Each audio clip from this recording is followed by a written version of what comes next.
Ready when you are. Count me I was down. gonna do it. Starting in 5, 4, 3, 2. Hi, I'm Overriding Eric. This is the beginning of Louder Than Podcast E3 Impressions Part 2. Where were we? Dun, dun, dun. So we just finished off by talking about, I believe, Microsoft. Yep. Our last thing was Cyberpunk 2077, and that was the end of the Microsoft conference. So there's a lot of like clicking going on in the background. Yeah, that's Taylor's mic. Sorry, I'm doing a thing on my desk. I'll Stop, please. So yeah, so we're talking about steampunk, which I heard people are more excited about. Cyberpunk. That's what I said. You said steampunk. They're two completely different genres. Did I say steampunk? I mean, Yes. are they, though?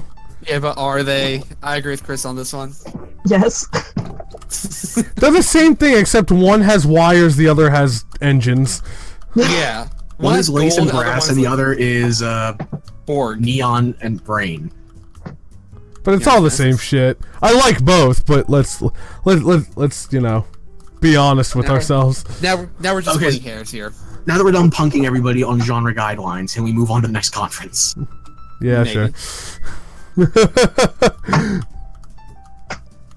Alright, so we're getting to Bethesda, I believe. Yeah, I was gonna say, I think Bethesda was next.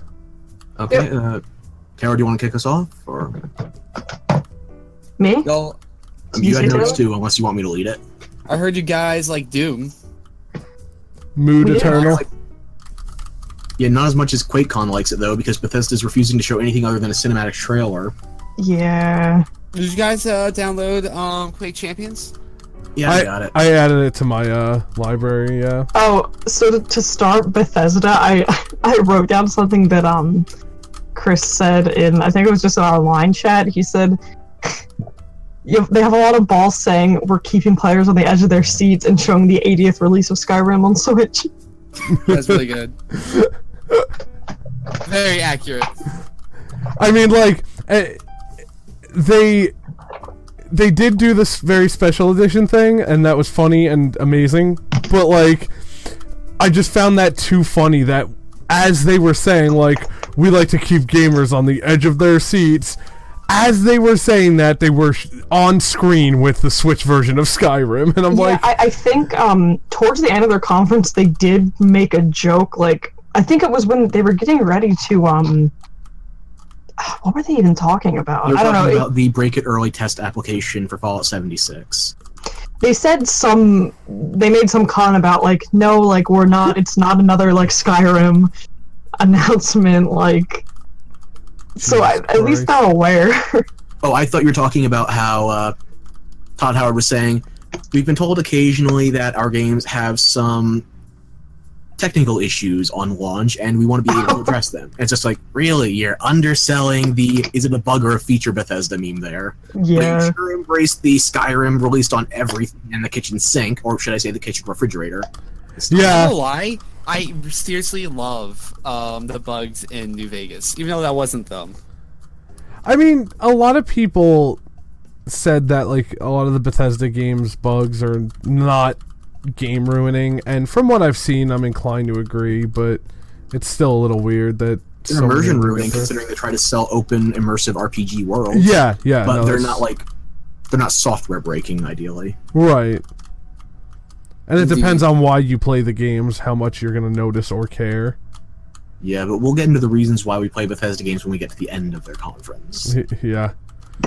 So to start things off, they began Office. with a reference to the Walmart leaks and opened with Rage 2 trailers and gameplay. Yeah, they, like, straight Yeah. up fired shots at fucking Walmart. I think it was pretty funny. At least they're kind of, like, lighthearted about it. Oh, yeah, I mean, like, you can't get sour about, like, oh, they leaked things that they weren't supposed to. Like, yeah, it happens. Yeah, it's probably gonna be behind the scenes. Yeah. You know, Yeah, yell at for- them in, like, honestly in private. Like, that's Yeah. not really something that your consumer base wants to see.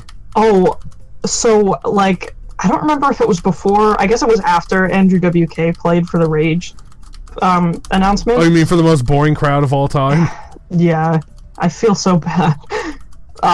Why, were they waiting for music to start?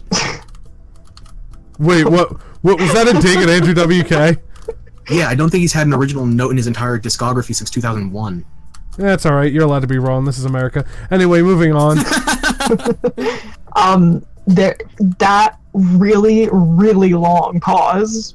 Like, I don't know if Chris, did you watch it live? Yeah. What pause? I'm sorry. I was- might not be aware of what you're talking about. It was after he played, and like they were starting to talk about it. It was the And short bald guy and the tall dude in the metal shirt. And it's like they Yeah. couldn't make their jokes land. Oh they're my egging the God. audience on. Oh, my They just brain stood just there. my brain didn't want me to remember. That was You're terrible. welcome. Oh, They just stood there and like Dude. looked straight into the camera. if I have a criticism for anybody who's fucking presenting at a conference like E3, if a joke doesn't land, move on. Just go. Just get away from Yeah, it. don't wait Have you, for ever, it. have you ever seen the meme of the eel who like makes a really bad joke and he's just like, huh? Yeah, that's Yeah, literally it's- what these people yeah. do. And the meme isn't that funny either, so you can imagine how much worse a real human being struggling on stage like that is. It's painful. Well, and it just kind of goes to show, like, I think this is very interesting that we brought this up, because on one hand, you know, there's a lot of evidence that people don't like the fake type of, oh, hey, everyone, audience, we sure know how to talk to our audience, right, guys? Oh boy. Yeah. Like, pandering's never fun, but at the same time, neither is somebody who doesn't know how to speak to human beings being up on stage and given the task of speaking to human beings. It's fine. But, Not everybody's good at public Our speaking. gamers. Yeah, like, not everybody's good at public speaking, and I don't expect everyone to be. That's totally fine. Like, it's not everybody's strong suit. It's not an easy thing to do. But don't give that poor person the job of addressing the biggest conference of the year. It's just mean. I don't know. It wasn't even like that they were. Like, I didn't get the impression they were like bad at public speaking. It was Some just, of them were. Some of the people I at this felt conference like- should not have been put in front of an audience to like speak. this like pause in particular. I don't even think they were waiting for a joke to land. They just stared into the camera like as if they were waiting for something to happen and it didn't happen. Yeah, not everybody can be Pete Hines pogoing from one lie to the other, waiting for the applause and marketing spin to kick in. It sounds like it literally sounds like a Adult Swim sketch. Yeah. Eric Andre. Well, and that's the thing. You need a balance between the two. Like, you don't Yeah. want, like, you know, your typical, like, dystopian sci-fi politician being like, we promise to make games that are this good for this reason. But at the same time, you don't want some guy going, yeah, we made a game, I guess, Yeah. and then making a bad joke that Sure. doesn't land. We just need Yoko Taro to host all these conferences. Yes, we Problem solved. fucking do. Wait, Who's who's that? that? Near. Oh yeah. He's great. He made a very, very, very heartfelt and well said statement about suicide awareness recently, but I gotta give him credit. He started it by saying, since this is a sensitive topic, I'm going to be sober while writing this, which is a big change for me. Oh, he also I don't want to get too far off topic, but he spoke out once in a video about like the like porn that's been made from his game, and he like totally approved of it. Yeah, we talked about it once. He's like, it's really inconvenient and annoying that there's all this Rule 34 of my characters floating around. Can somebody please zip it up onto one file and just send it to me? Yeah, Oh, is that guy? Yeah, that's him. Okay. Yoko Taro is the Sorry. fucking man. But yeah, I think there needs to be a better balance if I've learned anything from E3 this year. Also, the technical issues, hysterical, but I'm gonna get into that during Ubisoft. Yes. So anyway, go on. What else from? So do we want to talk about Rage 2 at all, or are we just moving on? I don't really care about Rage. I you know? didn't play the first one. I can't really speak too much on it. It looks Same. like a good game. I've had people tell me it's worth my time, and I intend to play it at some point. That's my feelings on Rage. First one's definitely worth it now, since you get it for like $5 or $10. Oh yeah, I've owned it for years though.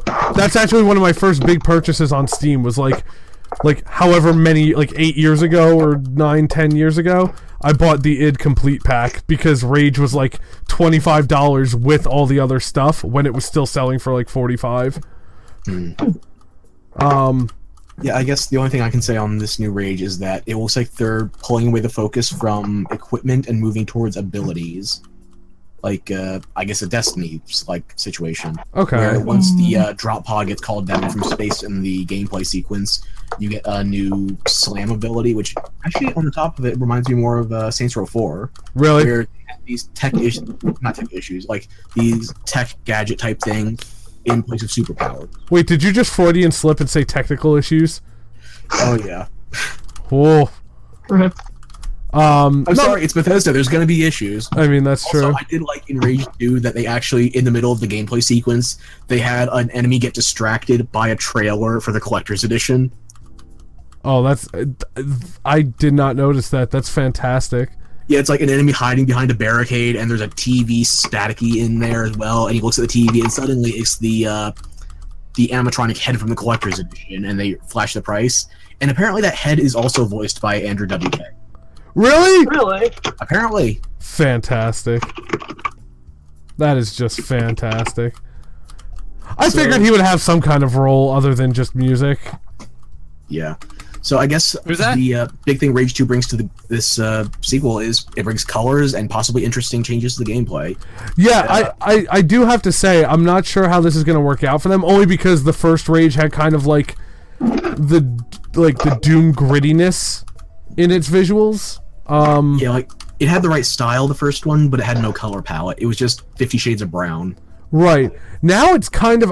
I do not want to compare it to this and make anybody think it's going to be a bad game, but it almost reminds me of Brink. I like Brink. is. I was going to say I think Brink is better than people give it credit for anyway. It had way too many technical issues for the first 4 months. Okay. See, when I was playing it on 360 when it came out, it seemed pretty alright, but... I got it for the PlayStation 3. It was a nightmare. Oh, really? Yeah, it's like, I think it was 6 months in, they finally got rid of that slideshow stuttering that would pull you 6 feet forward and back. Ugh. So it was ugly, and it didn't work on PS3 for the longest time. Okay, that's stupid. But But yeah, once they fixed everything, it was actually a decent squad-based shooter, and I kind of like Brink more than Overwatch in some ways. They do the same thing with dynamic changing teams, so... right. Yeah, How no, dare you have an opinion? Brink was a good fucking game. Shut up, Taylor. You play Overwatch. Yeah, I know I do. So you've already invalidated your opinion on this. I don't know. I'm sorry, you competitively play Overwatch, so your opinion's invalid here. Yeah. Let's be fair here. Anyway.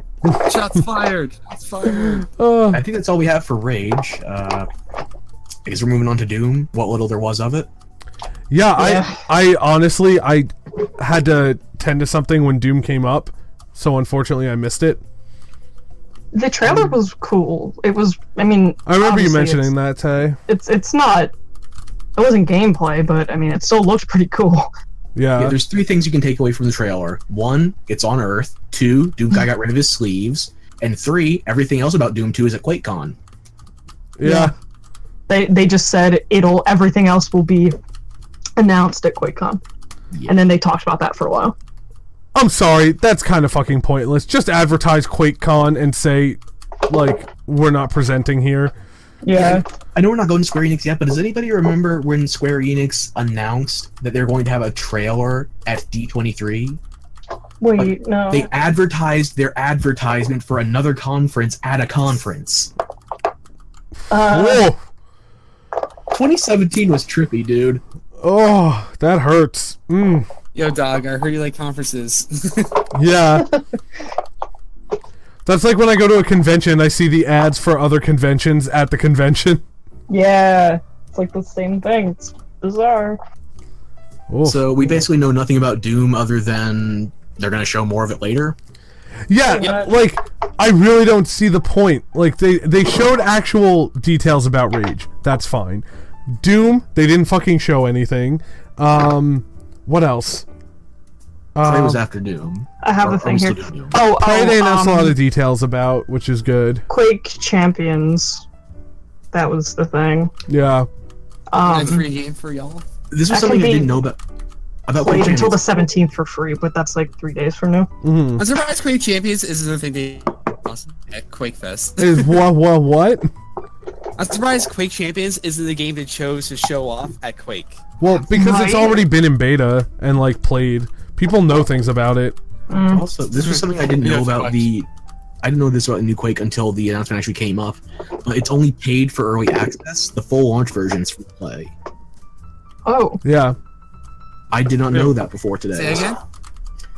Quake Champions, the free-to-play trial that you're opting into during E3, that event, this is going to be the full model.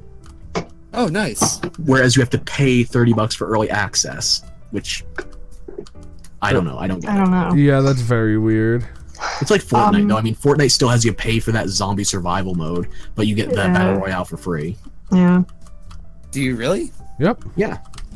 Oh, shit. Okay. So the next thing they did, well, there was like they had a big free update for Prey. Yeah, the update's Um, already live. I was able to install it, and Oh, you are?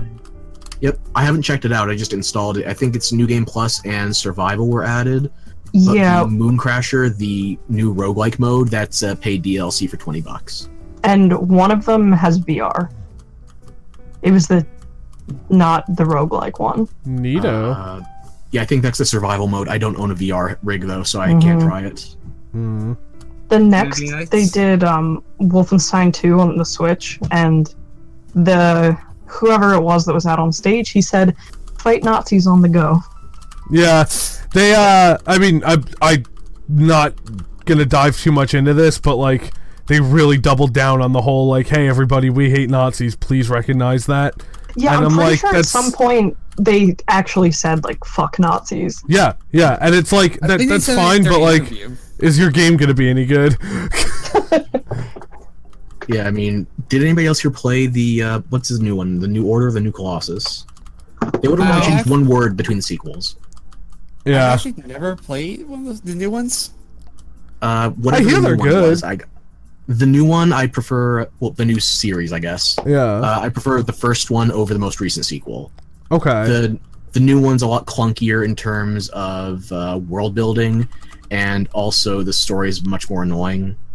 There's no character I can really latch onto for entertainment. It's just like, hey, we're in your face and we're gonna have a message because we're gonna punch some Nazis.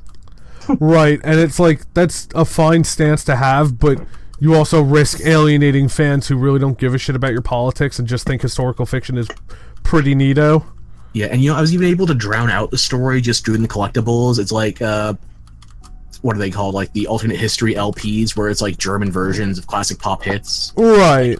Instead of That's pretty Living funny. the Yellow Submarine, it's Das Blue U-Boat. Like, I was able to sink my teeth into that for a while to ignore the story, but Yeah. the gameplay is somehow not as good as the first one. It's like you have half health for a big chunk of the game, and there's a story reason for it, but unfortunately that means you have to play a very specific style or you're gonna die. This is why we should just play Serious Sam. I feel like that could be cool, though, if it was done right. Yeah, the thing is, though, that the wasn't. way they've modified the enemies and also the way they make the main character more fragile, it does not coalesce properly. It makes it so Right. you have to play one specific way rather than freedom to play your way. Well, and was that... I know a lot of games like that are marketed that way, but was Wolfenstein marketed as a play-your-way kind of adventure? It's marketed as a run-and-gun style the same way the franchise has been for decades. Yeah, but does that really imply play your way, though? They give you stealth mechanics as well as a way to overcharge your health and armor so that you can just run in guns a-blazing. Fair. It's like Dishonored. Only one of those is truly efficient.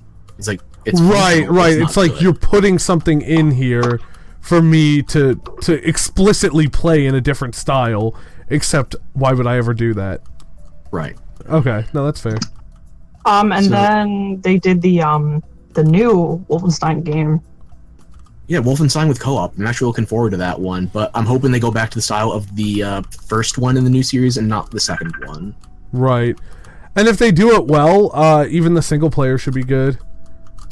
Yeah, I'm curious how Something- they're going to handle single player since it's going to be twins the entire time. But Right. Well, it's Yeah. probably going to be something like Army of Two, which is fine with me because I liked Army of Two a lot.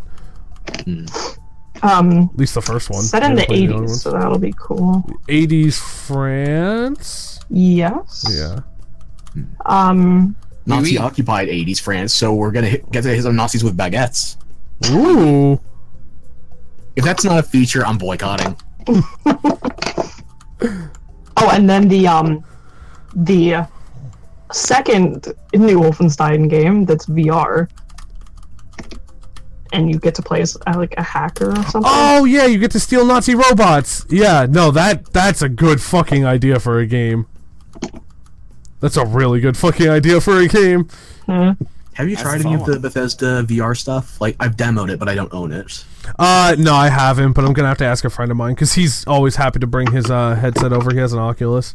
Yeah, I was at this store and they were trying to sell me a PSVR, so they let me try, what was it, Skyrim and Doom VFR? Suckers!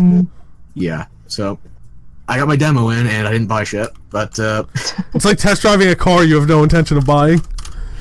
yeah, and Yeah. I am not sold on it. Just the way you have to move in those setups, it's like teleportation is superior, however, it is very disorienting. Well, and it's also... Versus, it kills immersion. Like, you're sitting there going like, oh, I'm gonna run around to do stuff. Wait, no, I'm not. I need to turn around real fast. Guess I'm teleporting. yeah, meanwhile, if you just try to manage it with your right and left analog and just look around and walk, then it is just as clunky. It feels like you're playing a PlayStation 3 version of the game. Yeah. And I've heard from friends who do have VR headsets that like there are a lot of games that get it right. Apparently, Robo Recall was a good example. Super Hot is phenomenal in VR. Oh, it is? Yeah, like, if there's any one game to sell VR, it's going to be Super Hot, I think. Okay. I'm back. Like, it's basically every action 80s movie ever, the simulator. Oh. Hey guys, breaking news for my friend who's at E3. Okay. Also has to do with Bethesda. So apparently there's going to be a beta for Fallout 73. Not only have we already discussed that, but it's in the notes. Oh, well, it's going to be for only Xbox. Xbox. I'm sorry, you said 73? Sorry, 76. Give or take a vault. Yeah. That's cool. Poor Eric. For Xbox? Which is Yeah, kind of dumb. I guess Yeah. if they were going to do a beta on console, it makes sense to do it there because Sony's not playing ball with their Creation Club or their mod support. Oh, that's right.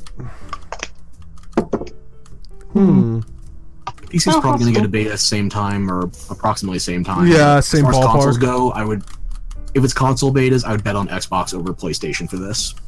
Yeah. That's a good point.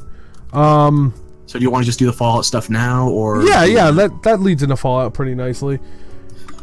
Okay, so Fallout 76 got a collector's edition announced, and they did the same thing during Rage 2. Taylor and I were both watching it live on the official Twitch. Right, it's gone, by the way. Yeah, they kept putting... It's sold out. Oh, damn. What did? The helmet collector's edition for Fallout. Oh, okay. Yeah, they kept I putting wonder these how fast. Well, I was checking it every now and again, and I think Amazon's out, but GameStop still has it. I didn't check Best Buy. Okay. Okay. So it's there if you look for it. Yeah. Okay. But anyway. How much But, is we were it? talking about how in the middle of these conferences, they kept putting pop-ups there so you could buy the different games. Right. I was getting so sick of it. Oh my god. And for Rage 2 and Fallout 76, there was nowhere to actually buy them when they popped up. It's like, pop up, click link, dead link, or it just goes to the base game page. It's like, you're trying to sell me a collector's edition, and you only have PC standard digital available. Well, dude, it's weird. I was trying to find during. I'm not gonna go off track here. It's relevant, but when they announced the release date for fucking Resident Evil, Taylor and I were like, "Oh, let's find the pre-order page," because it said "Go pre-order now," and I tried to go pre-order now. I could not go pre-order now. Yeah, there was nowhere to pre-order it, and they're like, no, it's not like it'll be available tomorrow. It's like, you can do it right now, as we're announcing it. Yeah. It was nowhere to be found. Yep, so that annoyance with pop-ups aside, Fallout 76 got a massive information dump, and it's been getting more info every day since the conference. And I'm gonna be blunt, I'm not happy with what I'm hearing. Go on. But you seem I'm not very either. negative about this whole thing, though, dude. You'll see why.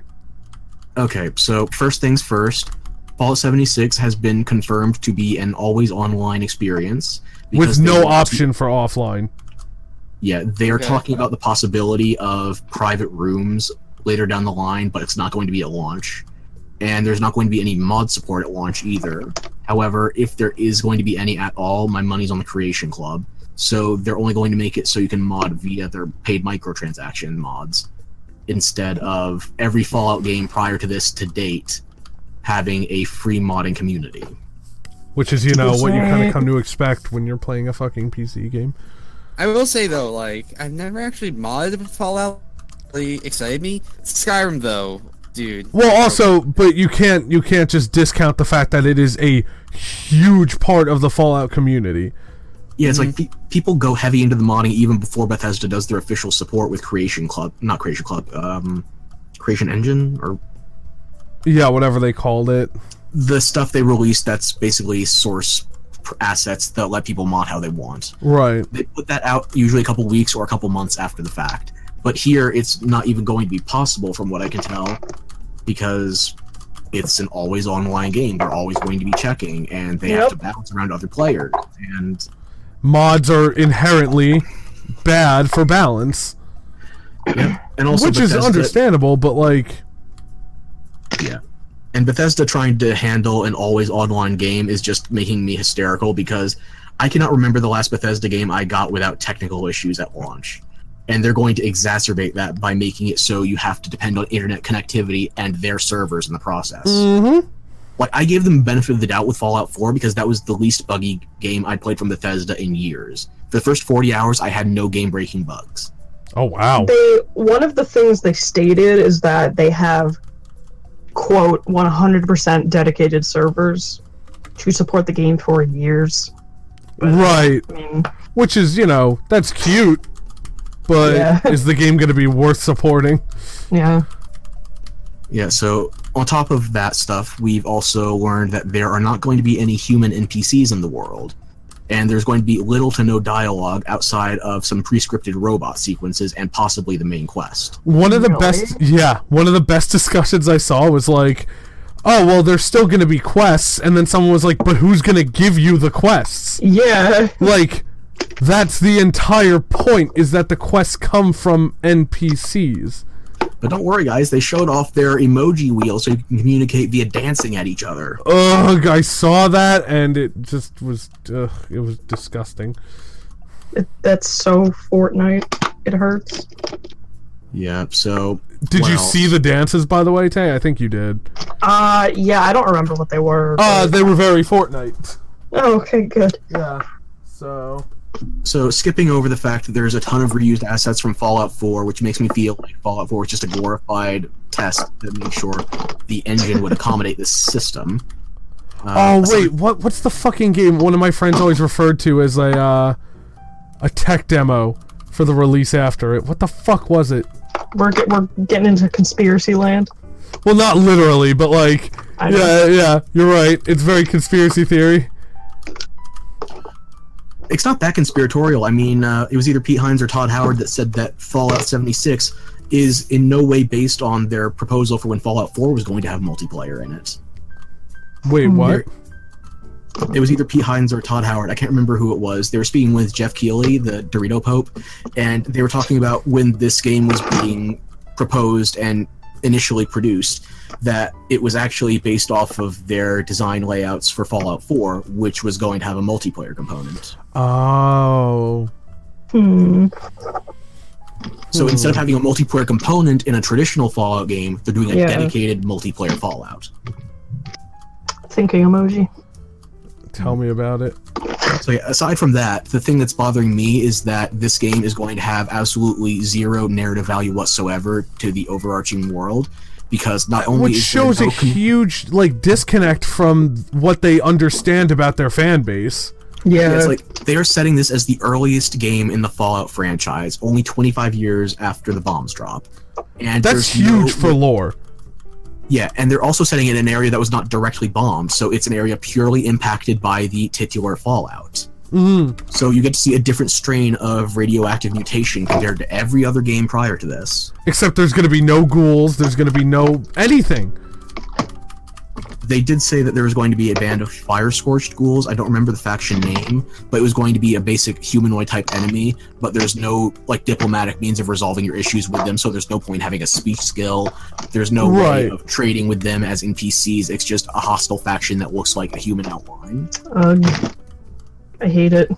So there's going to be no coherent quest to this unless they really pull something special out of their ass I can't see coming. And it's trying to be a historical precedent in terms of the Fallout franchise, but they're also not being connected to their own lore because they've already shown off stuff that breaks their canon. Really? Namely, super mutants and death claws. Super mutants don't emerge from the vault with the Master until 100 years after the bombs drop. And death claws are in California. They don't migrate east for another 100 years. And they were originally captive in Enclave research cells, so how would they escape the Enclave before they even migrated? I didn't know it was that bad. Holy shit. Because I'm very shaky. I don't know much about, like, about Fallout's, like, really in-depth lore. I just know the basics. So... I've been deep in it since Fallout 1 and 2, and... No, totally. I trust you on this, if anybody. But, like, I didn't realize it was this fucking bad.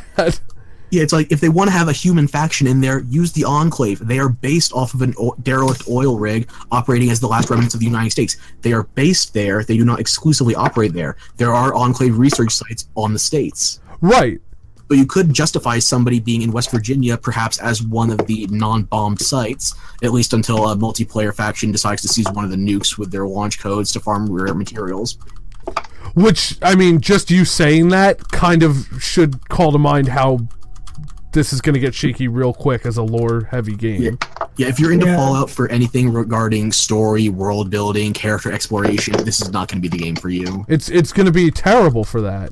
I mean, on one hand, like, I can kind of understand the decision to separate the, like, really story-driven game and the, like, the game where it's just going to be completely online and, like, everyone's going to be, like, probably too focused on that online play to, like, want to do story stuff, but also, why would you just rid of it completely? Well, I understand wanting to try something new. I really do. I respect it. Like, I respect the general idea that they're trying something this risky with such a huge franchise for them. But at the same time, I don't have a ton of respect for it when you seem to be completely oblivious to what it is that your fan base likes. I don't think anybody really wanted this from Fallout. I don't know. I really don't know. I've never... But if this bombs, like...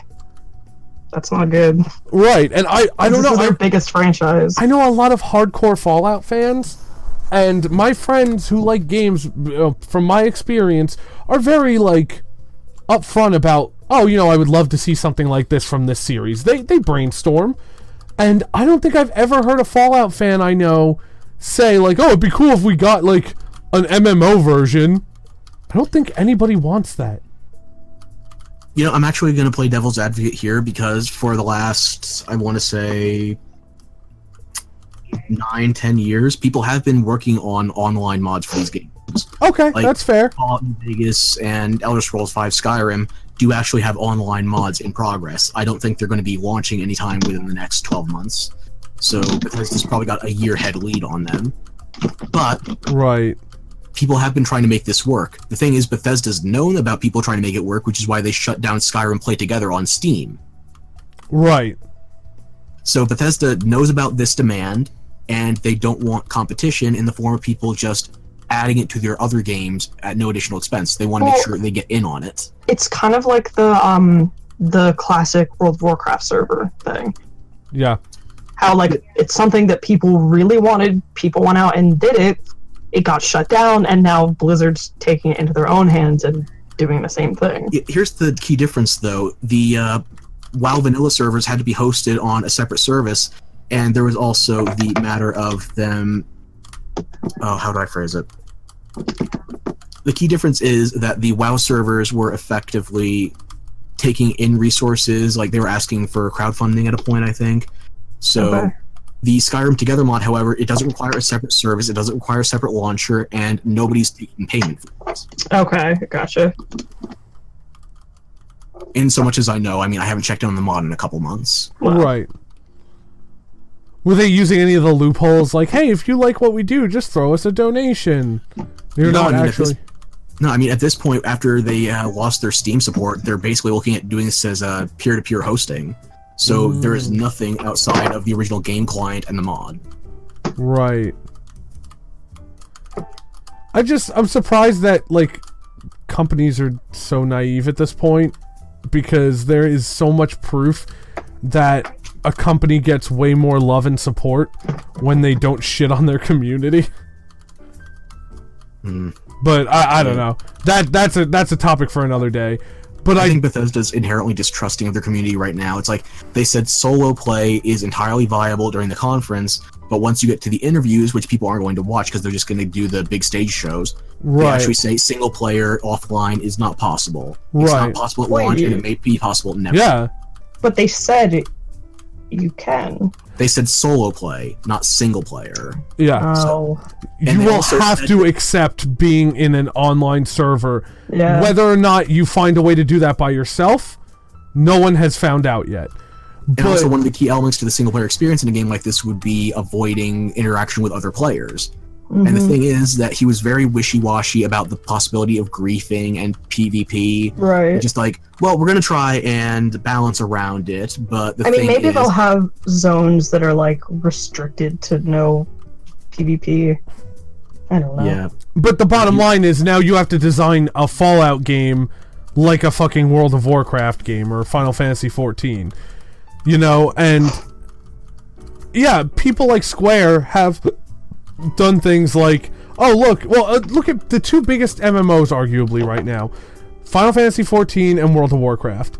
They're both based on games that had nothing to do with a multiplayer online aspect, or a massively multiplayer one, I should say, because Warcraft had, you know, peer-to-peer playing, but you know, Warcraft was a turn-based, or no, a real-time strategy game, and Final Fantasy was a turn-based RPG that was very solo. And they're both good MMOs, but neither company neglected the rest of their series. You know, Final Fantasy is still going strong as a single-player campaign. We can't trust Bethesda to know how to do that with Fallout yet. We just can't. Yeah. And it's just becoming a question of what are you doing, how are you doing it? Because think about it, if it's always going to be online, but you can play solo if you really want to, okay, well, that's going to take a lot of the wind out of your sails when you realize there's no NPCs, because they're filling the NPC void with PCs. Yeah, they were even talking so about how weird. even if you're playing solo, you're still going to see other players. I don't know if they're talking about that like Dark Souls ghosts where they can't interact with you, or if they literally have no means of isolating you. Right. Like, I'm thinking of something like a Grand Theft Auto Online, what do you call it, safety mode or civilian mode? Mm-hmm. I think, Yeah, civilian, I think. yeah, I haven't played GTA 5 in ages, but there's a mode where you can't, like, I think you, like, can't do most things. it's like you can't unholster your weapon, you can't melee another player, you can't drive onto them with your car. But you also can't steal money. Yeah, and they can't do any of those things to you either. But they can still interact with the rest of the world, but they can't interact with you. Yeah. Which I have to say, when I first tried online, that was a cool way to do it. Yeah. My interest in GTA Online just wavered a lot, but I don't dislike it as a service. And that's a good example of a series that was like, hey, we know not everybody likes online, so they made it a separate fucking thing. Like, because the core GTA experience is playing either alone or in mission mode.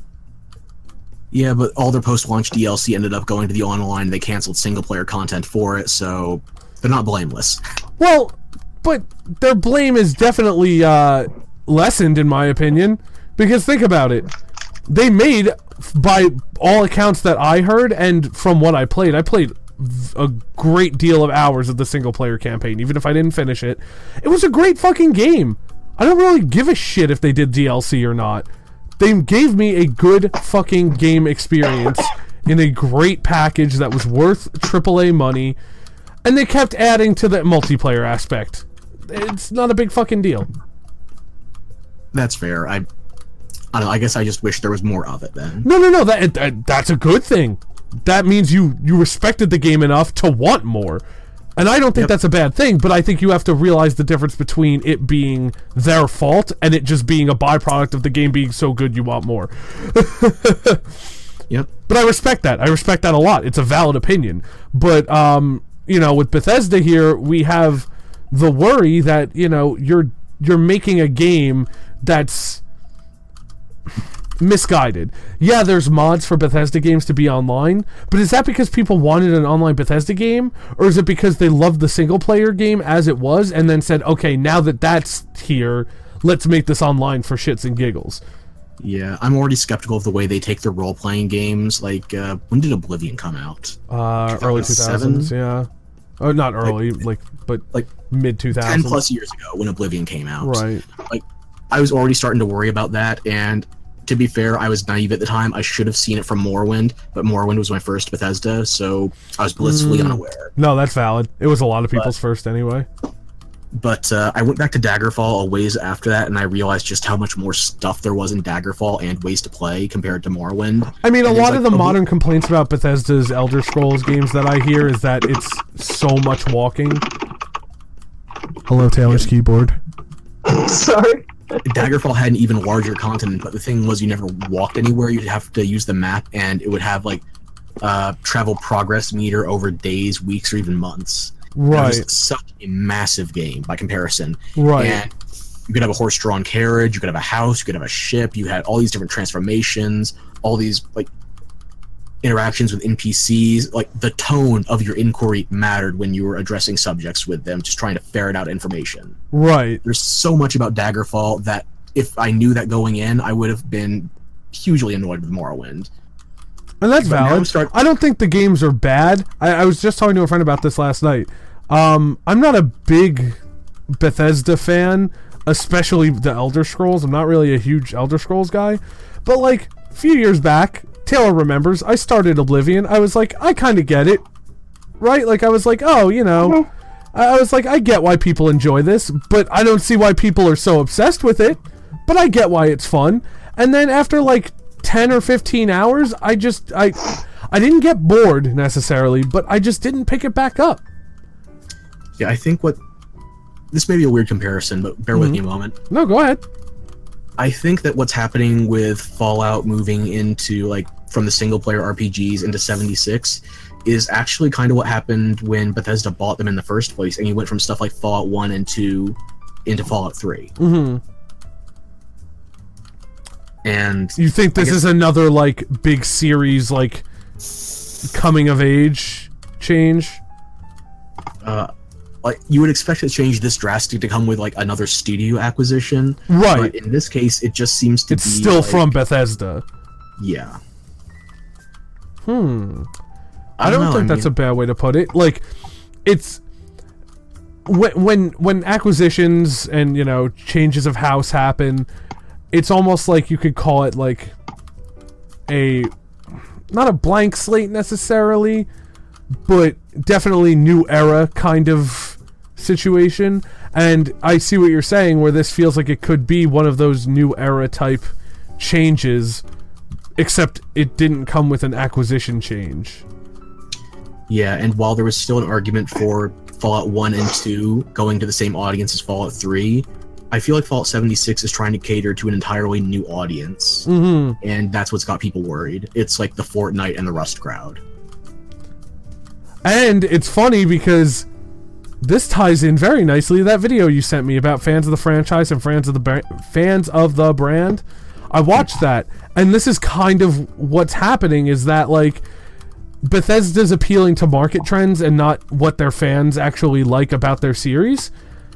And that's introducing the possibility that the people who like Fortnite and, MMO-y kind of games like it are going to be like, oh, cool, Fallout is neat now, and they're going to play it, and then the sales of the series are going to dwindle overall when people get sick of it and some new hot thing comes out.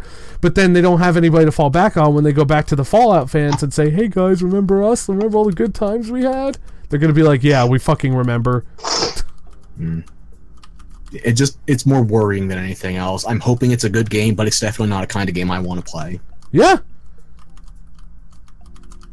It's a shame that I have to put a Fallout game in the same category as I would EA games like FIFA and Madden. Mm-hmm. It's scary. Speaking of Fallout games I wouldn't play, but are probably good for something, Fallout Shelter is getting an update apparently and re-releasing on PlayStation Network and Switch. Yeah, it released the night that E3. Yeah, still free. Was. What were you gonna say, Tay? Oh, well, I was gonna talk about the possible disaster of the Elder Scrolls mobile game. Oh, we got a bunch of Elder Scrolls stuff. Where do you want to start? Well, let's start with... God, I don't know. Blades, it was called, right? Yep. Elder Scrolls Blades. Straight for the mobile, it was Blades. Similar issue, I had to step away from the TV to take care of something, so I missed that, but Taylor filled me in a little bit off camera, so... It's starting on mobile, but they want to bring it to like PC consoles and VR, and they want it to be cross-platform. They claim it's console quality graphics. Okay. Yeah. For a franchise that's primarily focused on PC, that's a little disheartening. But Yeah. They said that the combat system, it's like it follows your exact timing of like your swings and stuff when you touch the screen. Not typically how it works. Okay. Yeah, it's, real quick. It's like Gordon Ramsay saying, "Guys, I think we nailed the double quarter pounder today." Anyway, continue. Oh, and I do like this though. You can play the entire game in portrait mode, so you don't have to have your phone sideways. They put a that's lot of neat. emphasis on that for reasons I don't understand. I mean, like for a game like this, I mean, they're not really typically played like that, so it's like new, but Right. I don't know. They I don't say know, it's just it's a callback to Elder Scrolls Arena too, which I guess some of like the zones they've like reworked. Yeah, Arena was a bit more Baldur's Gate-esque, if I can call it that. It's like four-directional party, and I guess clunky is how we would call it nowadays, but it's really just more like a traditional party alignment RPG. Yeah. Right. This one, however, you're only one person, a member of the Blades, you don't have a party, and also you have a central hub rather than just dungeons to go one of four ways in. Okay. Oh yeah, and they have a 1v1 mode and also a roguelike mode, which I'm definitely more interested in that than the 1v1. No, I can agree with that. Yeah. Huh, that's... I don't know why they put it out for pre-order if it's a free-to-play game, though. Yeah, that's the part that's weirding me out. Like, I remember you saying that the other day. Like, why would you pre-order a free-to-play game? And it's not like an early access, like, sign me up for a mailing list when it comes out so I know I'm installing it. Like, no, you called it a pre-order. Yeah. And I know I'm hanging on words, but, I mean, it's come to that. Bethesda's the one that started the wordplay here, so Yeah. they're just playing on their turf. Yeah, exactly. So what else do they have for Elder Scrolls? Elder Scrolls Legends is a apparently 5-second getting title card. Oh, we'll get to that. Let's see. We had Elder Scrolls Legends. It's apparently getting an overhaul, and they're porting it to new platforms. Okay, yes. It's from the way they described it, it looks like it's just going to be a graphical overhaul. But hey, anything to make it less clunky. Yeah. It's not a terrible card game, actually. I did try it. It's a commitment to get into. Well, and just like any other thing, it's like, is the focus really on making a good card game? It's a little conveniently timed after the success of Hearthstone and the arguably recent revival of Magic. Not that, like, it's ever gone anywhere, but Magic kind of seems to have hit a new popularity. So I'm a little suspicious of any card games lately that aren't physical ones. Yeah, I mean, once Magic gets an actual working client that looks half decent, they're all screwed, but... Yeah. Yeah, that's very true. And the reason I say I trust physical card games a little more is just because it takes more dedication to get a fucking card game printed. So... Do you ever talk about why the difference between CCG and TCG ever happened on PC? No, I don't think so. this is just going to be a brief aside because we're talking about Magic and Legends.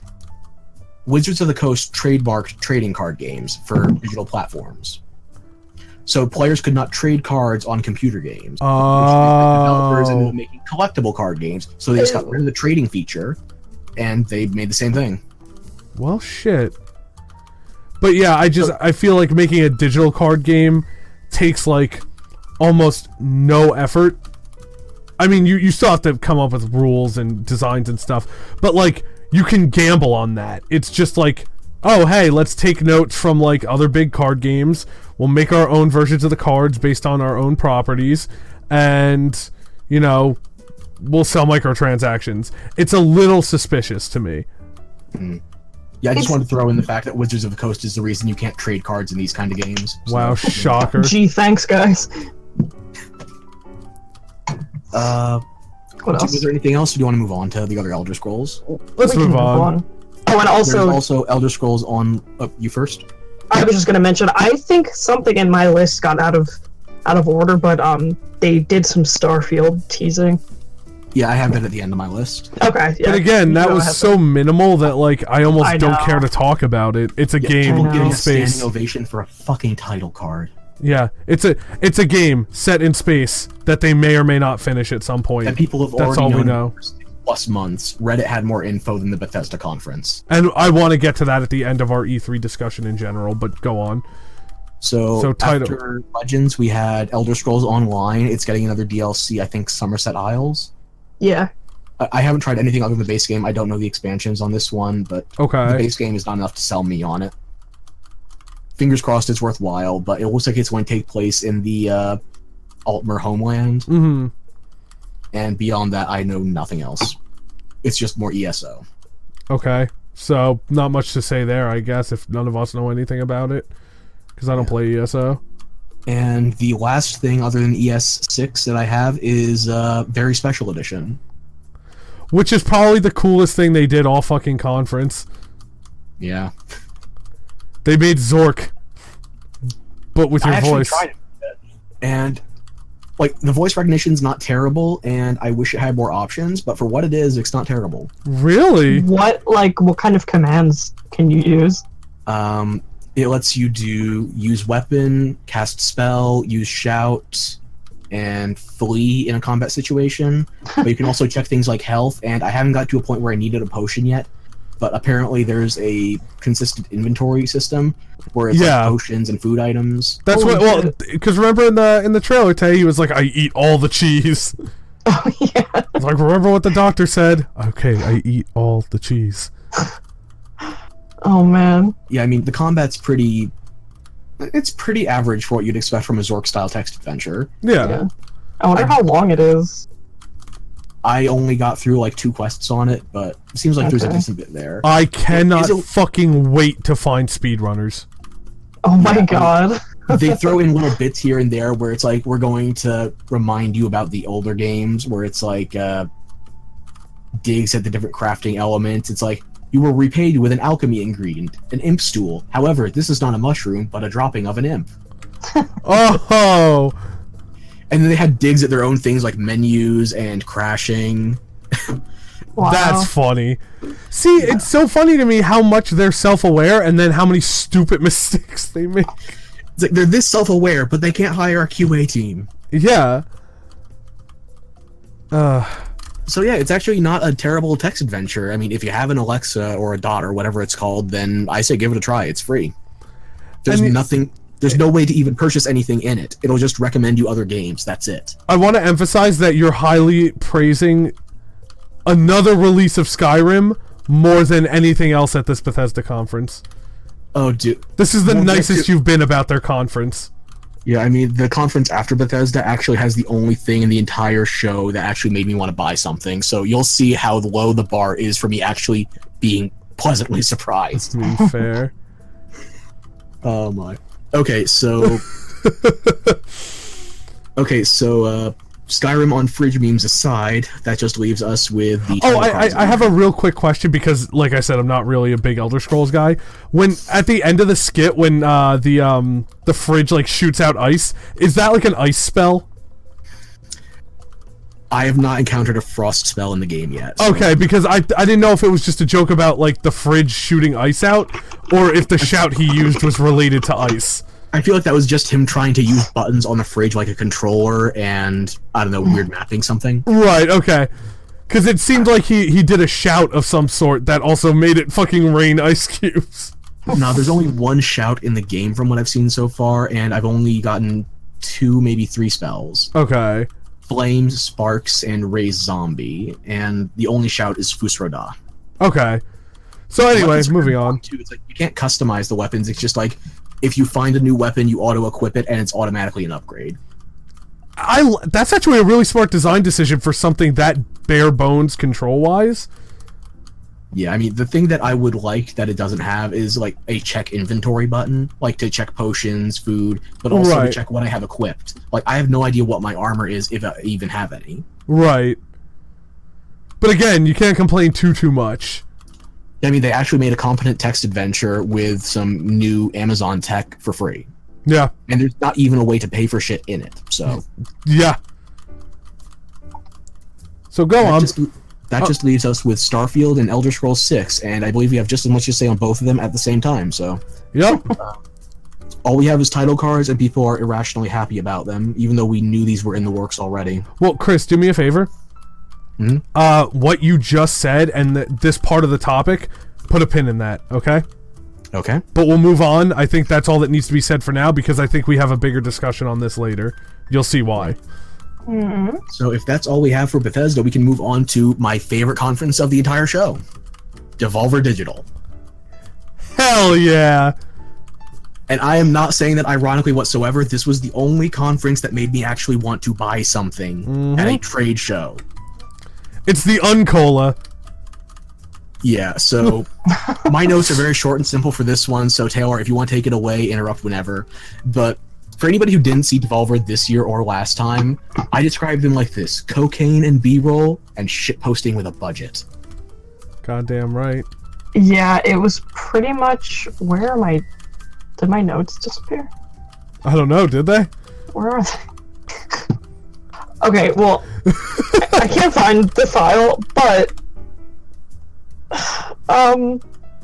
Sorry, I had to stretch. Oh, God. They just talked a lot of shit. You're goddamn right they fucking did! They talked shit and they had real games. Yeah? Well, they announced 3 games? Yeah, My Friend Pedro, who's a dual-wielding banana ballet game. Yeah. Scum, which is apparently in alpha right now. It seems like it's going to be one of those, like, always online survival type affairs. Mm-hmm. Yeah. Well... No, go ahead.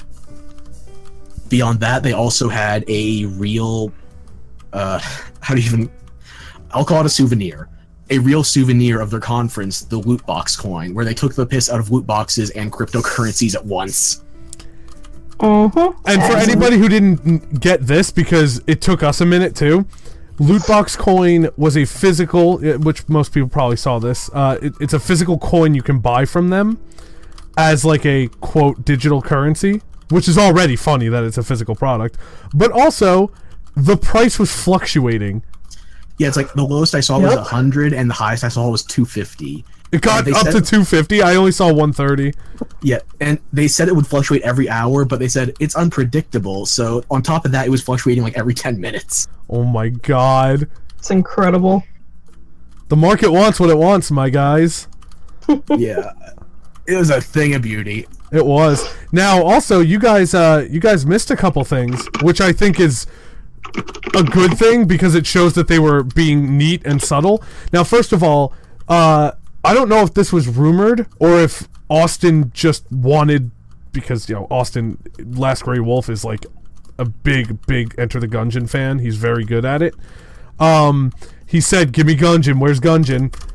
And, like, I don't know if he knew that it was a rumor or something, but remember that time-traveling guy that came in with the guns and the bandoliers and stuff? I thought that was just a Deadpool cable reference or something. That's Enter the Gungeon, my guy. That it? Oh, wow. Yeah, so nice. So they confirmed more Enter the Gungeon content, possibly. And what did you notice happened at the end with Nina? she started to get a certain overlay that ruined her vision. I wonder what that could be. Well, no, I actually don't know. What are you thinking? Ruiner. Yep. Did you notice the guy's shirt? I don't remember. He was wearing a Ruiner shirt when he woke up. Oh, he was. Yes. That's what I was saying. Like, I don't know if you guys like got that or not. Also, real quick, I think this is a neat thing to point out. I placed a bomb in Isaac. I'm playing the April's Fool challenge, which makes your spacebar items not actually do what they say they're gonna do. But just having remote detonator makes it so that my bombs don't explode when I put them down. And if I press spacebar to detonate it, it might not be remote detonator. It might be a random item. Anyway, okay, so there's only so two yeah, other that things was with the pretty much a conference. confirmed Ruiner announcement. So there's only 2 other things with the conference. It was short, but it was fantastic. 3 if you count this one, because I was surprised Battletoads got the line before they did. Where is that? Broad, non-specific feature declarations. That should have been a Devolver. Wait, what? Battletoads, the trailer at Microsoft, it Yeah. had in the trailer broad, non-specific feature declarations. Oh my god. Like, as one of their, like feature cards, they said that? Yeah, like authentic quote from the Microsoft conference. Oh my fucking god. The world is not good enough for Devolver. We don't deserve them. We really don't. Okay, so other than that, there were 2 things. One, we now have a flamethrower enforced proper pronunciation on GIF. Oh! I missed that. Yeah, it was one of the like fake devs they had in the crowd that Right. was like reprimanding Nina Struthers, who, by the way, best host of the show too. Oh, Nina Struthers is an absolute goddess. So yeah, this guy was haranguing her. It's like she said she was going to show off gifs or something, and he corrected her GIFs, and then he went into the full declaration of why based on the creator, and then she just answered him with a flamethrower. Yeah. It was There was perfect. so much going on, I actually missed that. And I'll take any excuse to go back and watch that. Like, Just watch the Devolver conference again and again. It's great. yeah. You don't need the rest of E3. Really don't. Except you need one more thing at Devolver before we leave. Metal Wolf Chaos. I am so fucking excited. Make No idea. America great again. It's happening. Oh god, I hate politics, but this is one excuse for me to give a shit about the presidency. That almost made me sign up for Twitter. Like, just so I could actually see this happen. Oh my god. I've Dude, been waiting for this for 14 years. I only ever knew one guy who owned a copy of this game. I still want a physical one for my collection, but I'll settle for playing it. yeah. Tay, were you aware of Metal Wolf Chaos before this announcement? I don't remember. No, actually. Okay, yeah. Yeah, so it's been like a cult classic for like importers for a long time now. Okay. And unfortunately, after the Best Friends Zaibatsu did their episode on it, the scalpers doubled and tripled the prices. Right, yeah, because it was like one of the first times it was brought into the pseudo mainstream as like collectors who knew what they were doing, but like also were kind of trend followers. So, like, I had heard about it a while ago in some gaming magazine or some shit. Yeah, And I was like, yo, this seems awesome. I want this game. Oh, Japan only. Okay. It was before I really Right. imported or anything. Oh, what was I doing at the time? It was like 2007 or 2008. Right. One guy at high school actually had a copy. Oh, fuck. Like, though. Oh, that's right. You did just say a friend of yours had a copy. It's like I knew the guy from the anime and manga club at the school. I wasn't a member for long, but I met him there, and it's just like I only ever met one person who even has a copy of the game. I don't know how many people have actually gotten to play this thing, and now more people can. It's What a the fuck fantastic did it game. originally launch on? Original Xbox in 2004. Yes, it was Xbox. Thank you. Which is weird, very weird, that a Also, Microsoft system had like a cult classic release in Japan. The weird thing is, From Software actually had a bunch of Xbox exclusives back on the original console, or even the 360. Like on the 360, Ninja Blade was Xbox only. Oh yeah, that's true. So I guess they were trying to experiment with unique console releases, or at least exclusives. Yeah, Microsoft saw value where nobody else did. but still, And now From was a very North American present company, right? I mean, yeah, Atlas was the one publishing for the longest time. but Yeah, they occasionally so- got another person in there. It's really weird that they never released Metal Wolf, especially considering Microsoft console, Japan. Like, True. Could you imagine, like, Sony didn't even see the value in publishing stuff like Demon Souls or Dark Souls, so they let Atlas get the rights, and now From is one of the hottest commodities in the gaming industry as a whole. yeah. It's fucking... it's weird how these things change, to say the least. Yeah. So Metal Wolf Chaos is happening, updated graphics, updated UI, and no modifications to the voice acting whatsoever. Goddamn right there aren't. Oh, they're not even like re-recording it or anything. No, like they're that. not fucking with a good thing. That is something that doesn't need any changes.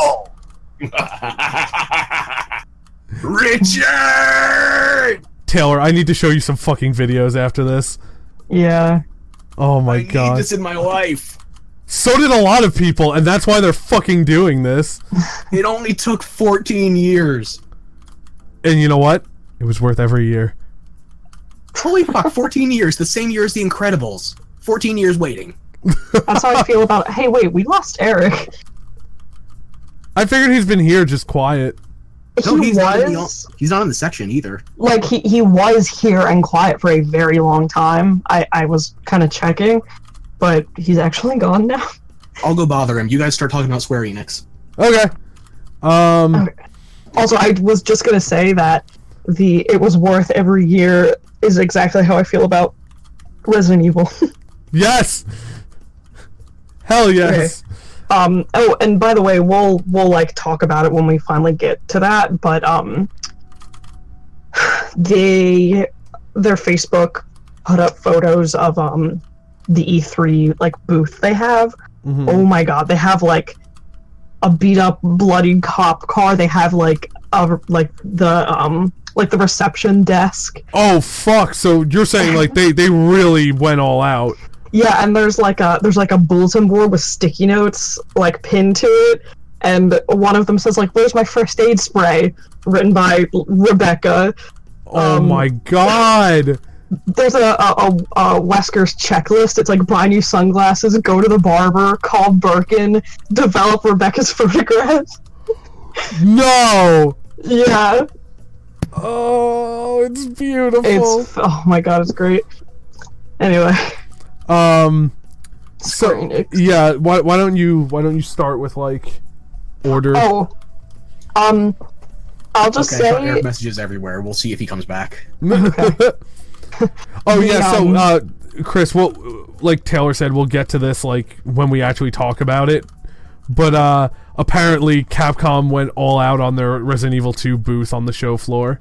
I saw great things. Yeah. I haven't seen it yet. It's amazing. I'll send you the photos. So I just want to start out by saying that in their because they had no live speakers, it was just trailers.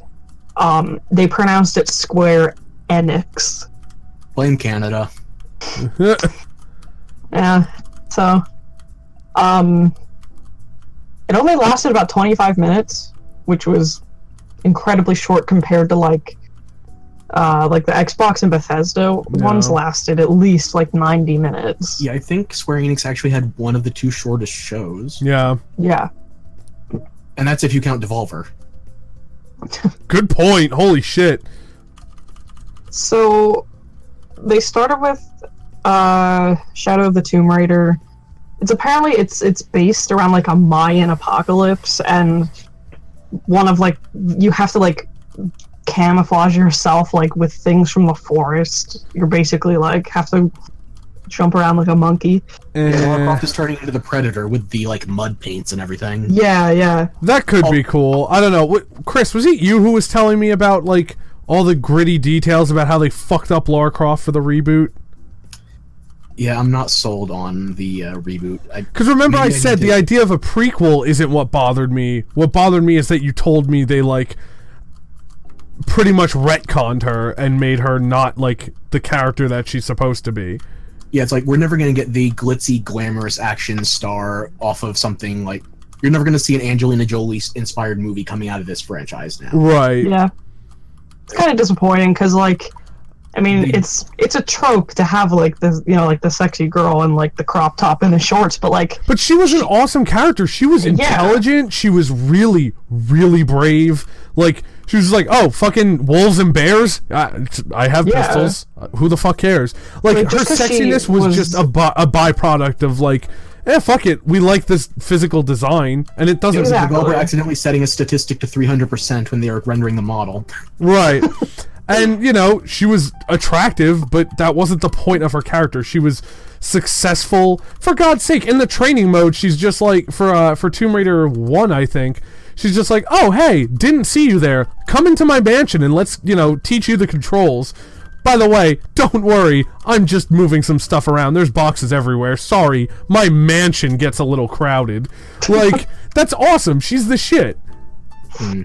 Whereas this new Lara, it seems like she's gonna piss herself at any moment. They're trying to build her up. I mean, the first game in this reboot, they actually made a big deal out of her killing somebody for the first time, and that was it. Then she goes to mass murdering people with bows and explosives and machine guns and doesn't bat an eye. Right, like one or both of those things could work for me, but that is not how you do it. Yeah, I think they maybe they need to focus on making the first one a bit of a puzzle game with intermittent violence to try and build her up that way. But the way they're doing it is just like they want to make her the next Rambo or the next Predator. Right, like I feel like the older Tomb Raider games, which in my opinion have aged well. That's just me. I'll defend them right there with you.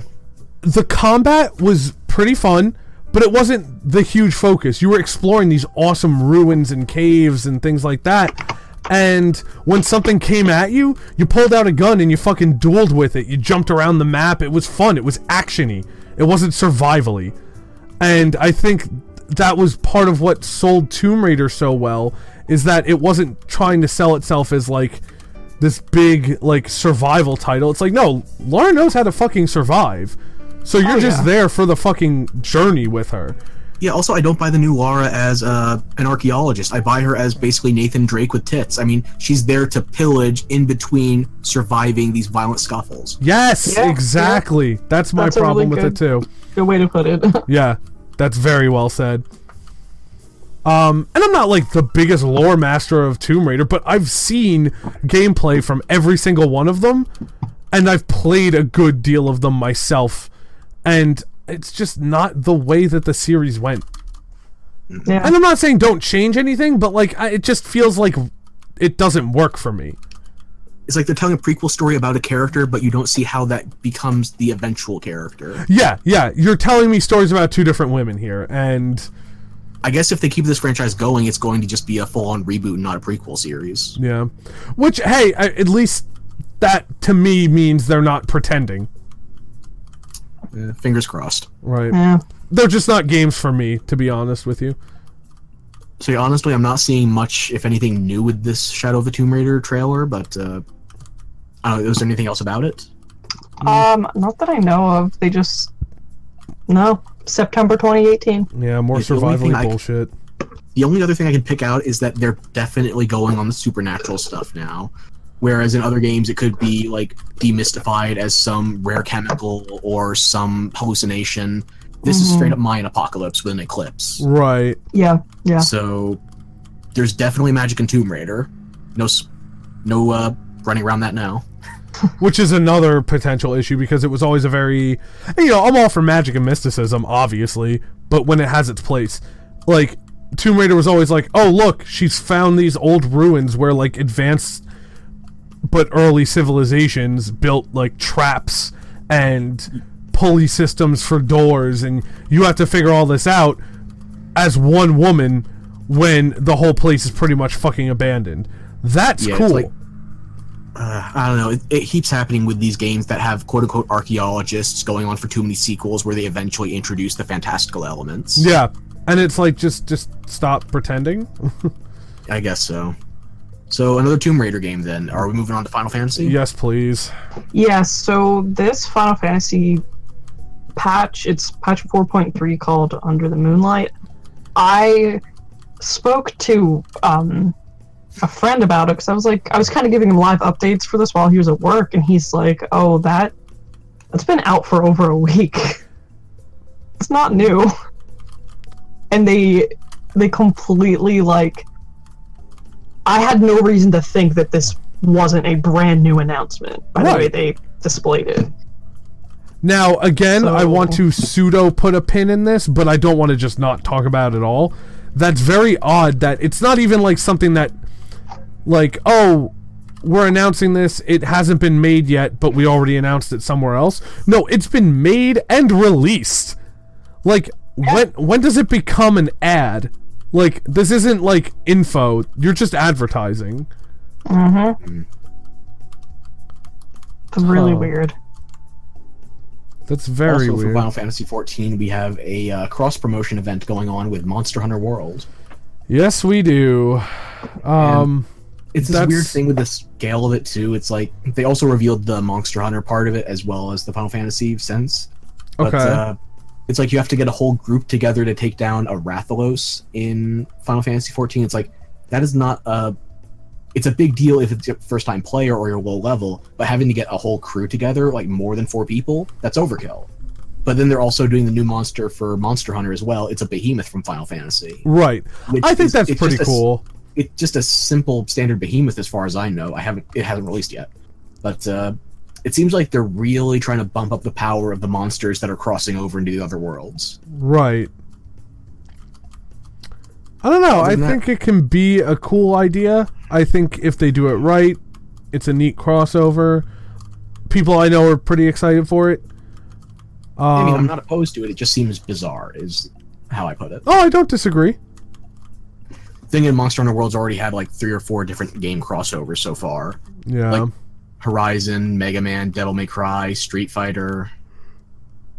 Right, and this is a series that actually makes a lot of sense for them to cross over. Yeah, So. I mean, what do you do in Final Fantasy? You hunt monsters, so... Yeah, what do you do in Monster Hunter World? You fight things that are really big and dragony. So, kind of all across the board. Yeah. I mean, once you finish farming, you finally get to have your fantasy. Yeah! So, other than that, I mean, does anybody else have any info on it, or...? Not really. FF Farming Fantasy.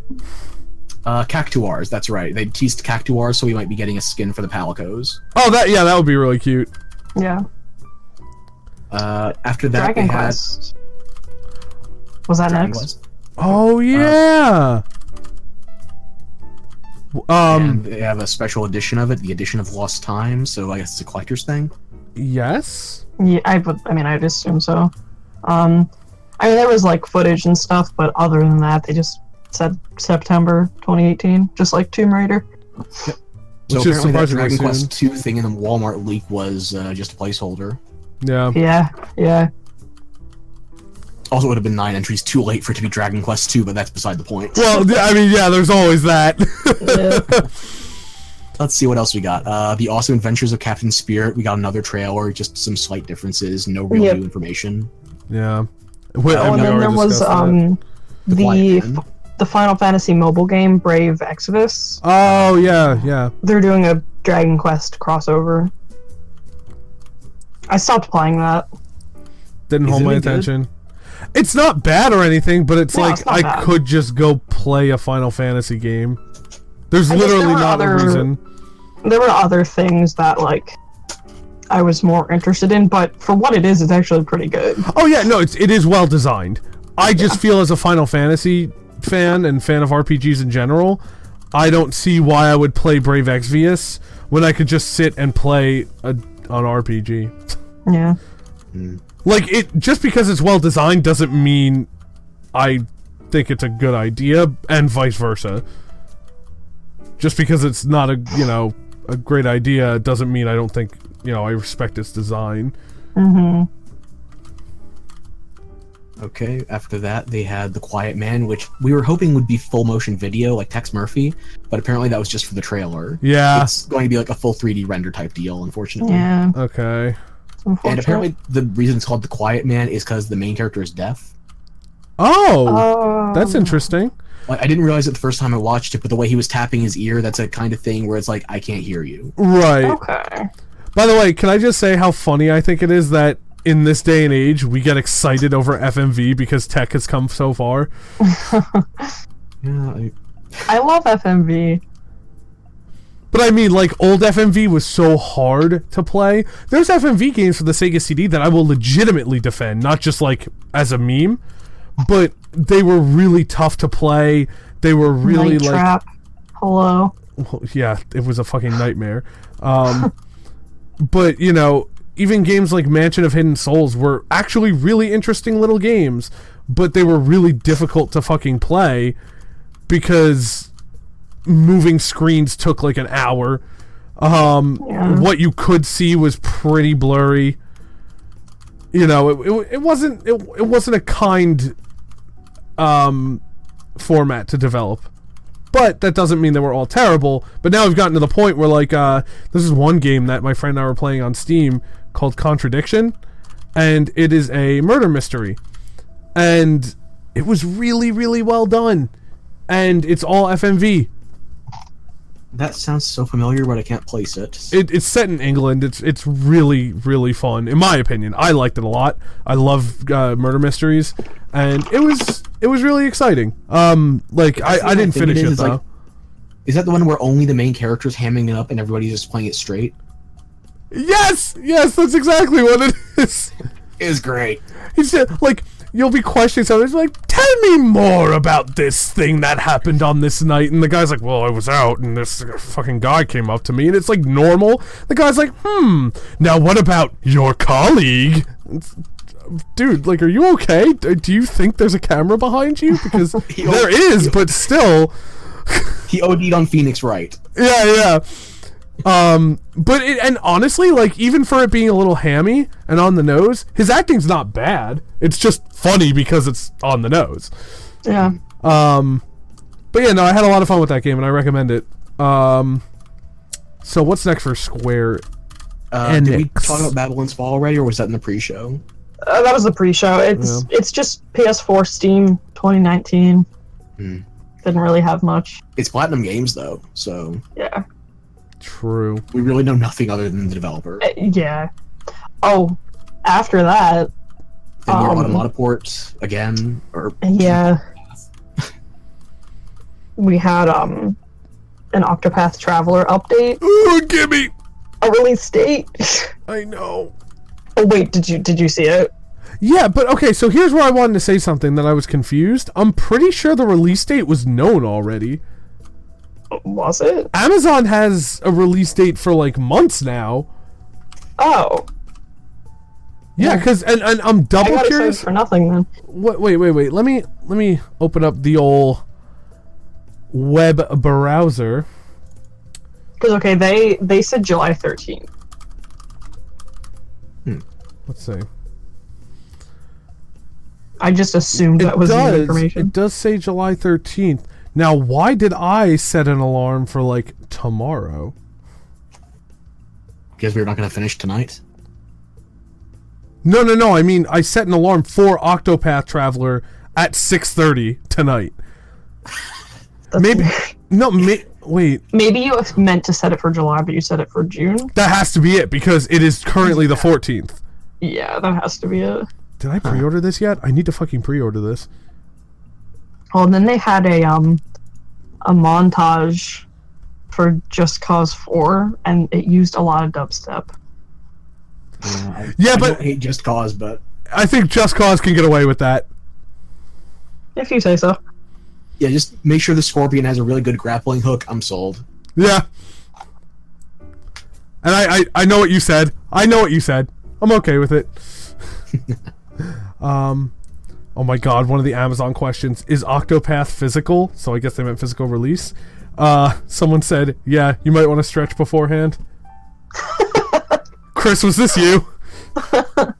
I can neither confirm nor deny this.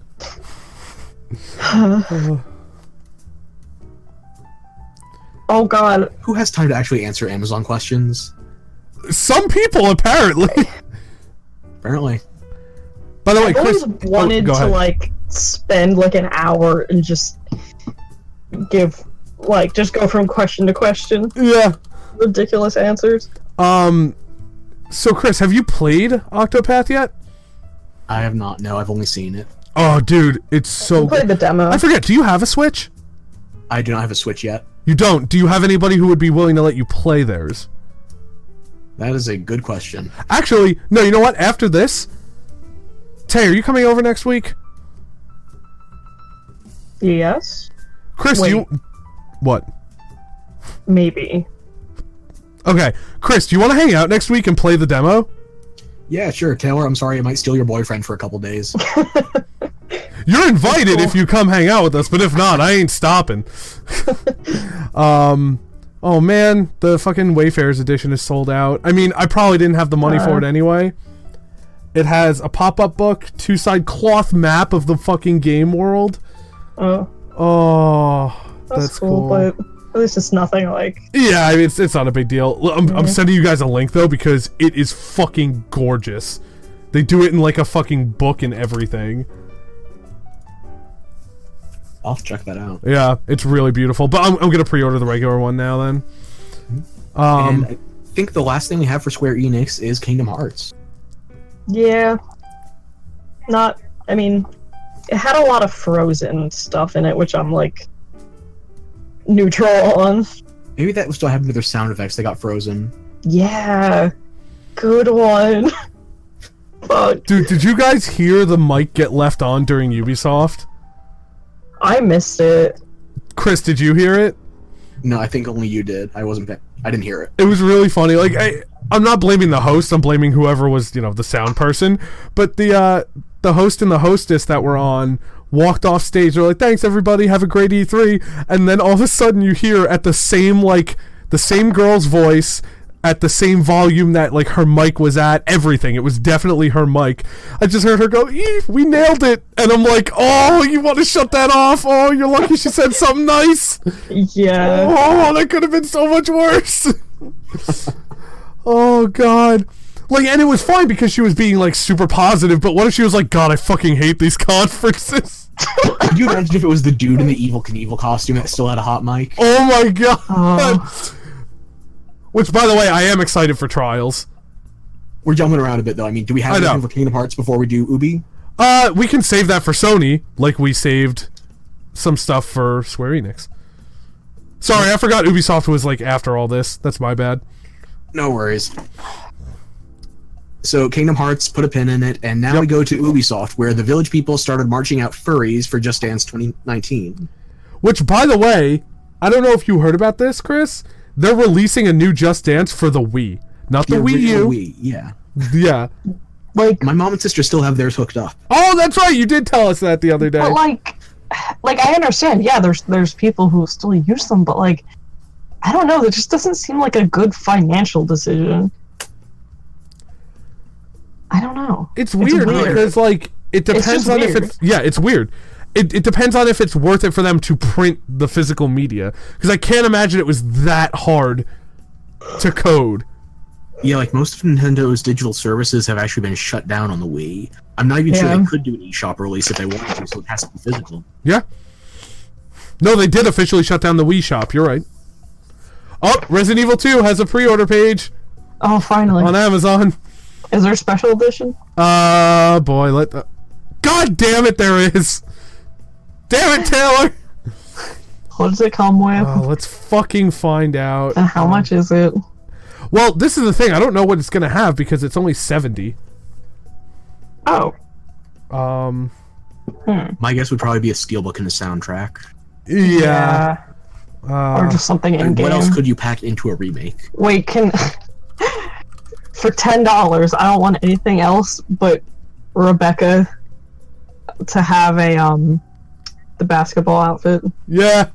Which we already had that in Resident Evil 0, thank God. Oh, that's right. Yep. You know, I know they're different companies, but it just occurred to me saying they couldn't add anything to a re-release, and I just remembered Call of Duty 4 in Modern Warfare, where they resold the map packs for a higher price than they were originally sold at microtransactions. Yeah. So I mean, that's Activision, thankfully, not Capcom. But Oh, no, for sure. Okay, so here's what it comes with. Rely on Horror did a piece on it. Thank you, Rely on Horror. Leon's Arklay Sheriff costume, his noir costume, Claire's military costume, Claire's noir costume, Claire's fucking Elza Walker costume, Yes. Fuck, Chris, do you know who Elsa Walker is? No idea. She was the original Claire that they were Oh. planning on making in Resident Evil 2, and then they changed it to Claire to tie her into the story better. She's a dirt biker who's there for competition in Raccoon City, and then she finds out everybody's gone because everybody's dead. Interesting. Ooh, Wesker's Samurai Edge pistol Ooh, with a swap on and off silencer and a mounted laser sight, neat. and an original version soundtrack swap. Ooh. Fuck! If you pre-order on the PlayStation Store, you get a Resident Evil 2 remake PS4 theme. Well, I guess you two are sold. Man, it kind of pisses me off though that it's not in the game. We were. Wait, what do you mean? Like, I'm pissed that I have to spend an extra $10 for all this, but I will say, Capcom, good step in the right direction. That's a lot for $10 extra. Yeah, honestly. As much as I'm not a fan of it, this is a step in the right direction, and I honestly feel pretty okay supporting them being fair with this. Well, it's 5 costumes, an additional weapon, and the soundtrack swap. Right. So that's a decent amount for $10. Yeah, I can see them justifying that price. Yeah. Looks like I'm gonna wait though. What? Oh boy, here we go. Breaking news from Windows Central. Okay. Luckily, we reached out to Capcom Europe, and the team provided us with confirmation that Resident Evil 2 is indeed coming to Xbox One on January 25th with the Xbox One X enhancements in tow. The spokesperson simply said, yes, it will be released on Xbox One, same date as announced, January 25th, 2019. Later, the team confirmed a PC version, but no date for the PC version. And I'm not buying this game twice, and I'm not buying it on console. God, no. Well, and if you were going to buy it on console, it would be PS4. Oh, 100%. Yeah, I don't even have an Xbox. But, like, as much as we are, like, fucking hyped for this game, Tay, I'm sure you understand I'm waiting for the PC version. Yeah, it'll suck if it is, like, a significantly different date. But you know what? I can wait. I'm not so antsy. There's so many games we can play in the meantime. The fact that this is happening is good enough for me. I can wait. Yeah, it sucks. Like, this happens all the time. It's such a huge problem. Oh, totally agreed. Although I might, if they do offer it not for free, I would shell out a few bucks for the PS4 theme.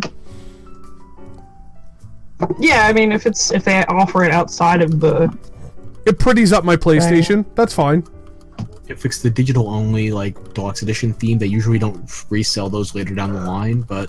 I feel like sometimes they do, sometimes they don't, but you may be right. I'm not sure. It's not like a hard rule one way or the other. It's just I've checked out, it doesn't. It is unlikely. And no big deal if they don't. It's not something that's going to make me spend $60 fucking on the game.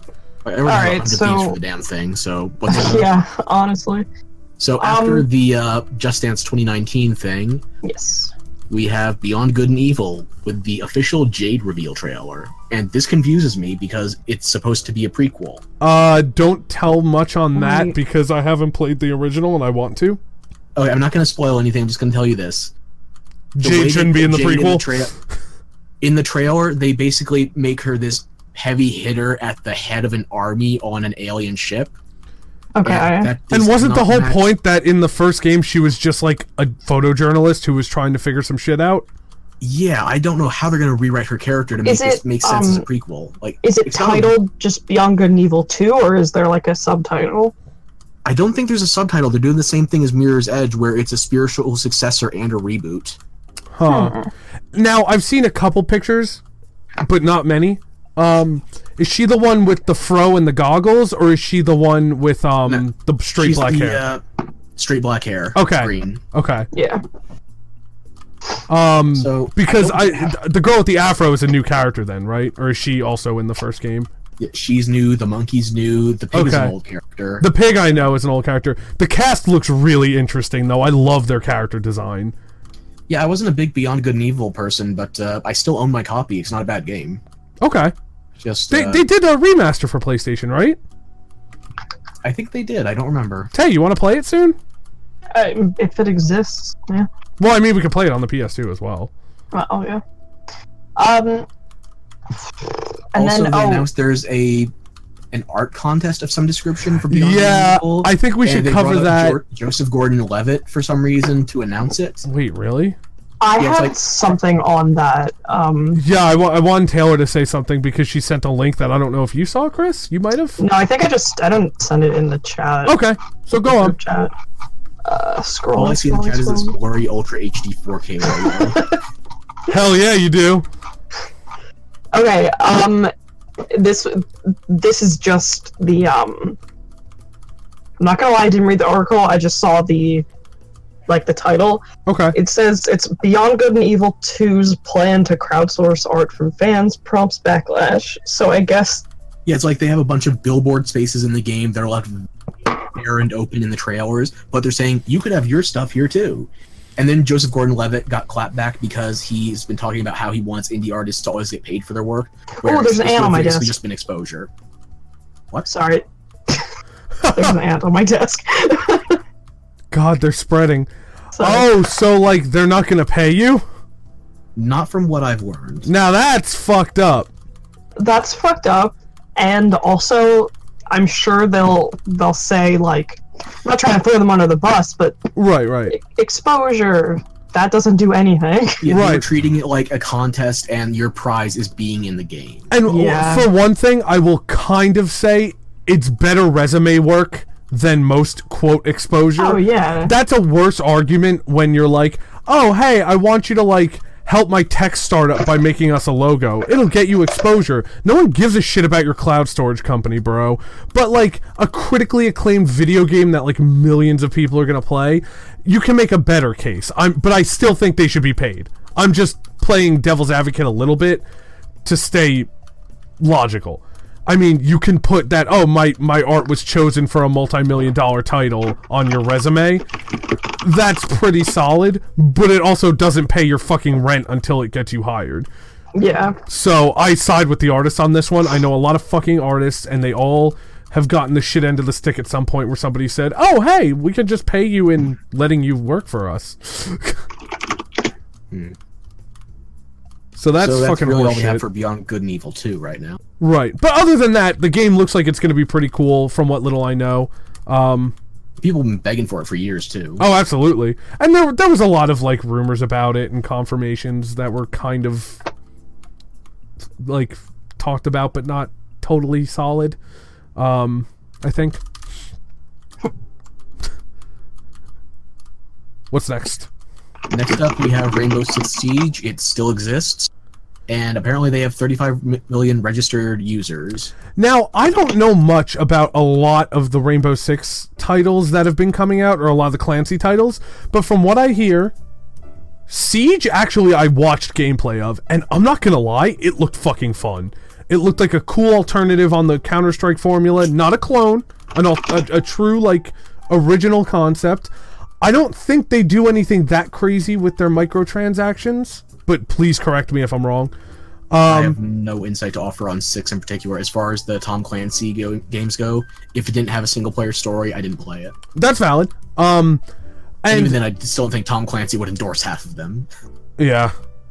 But also, The Division was another one that a couple of me and Taylor's friends played, and they said it was fun. It was a little, like, struggled, or a little starved for content.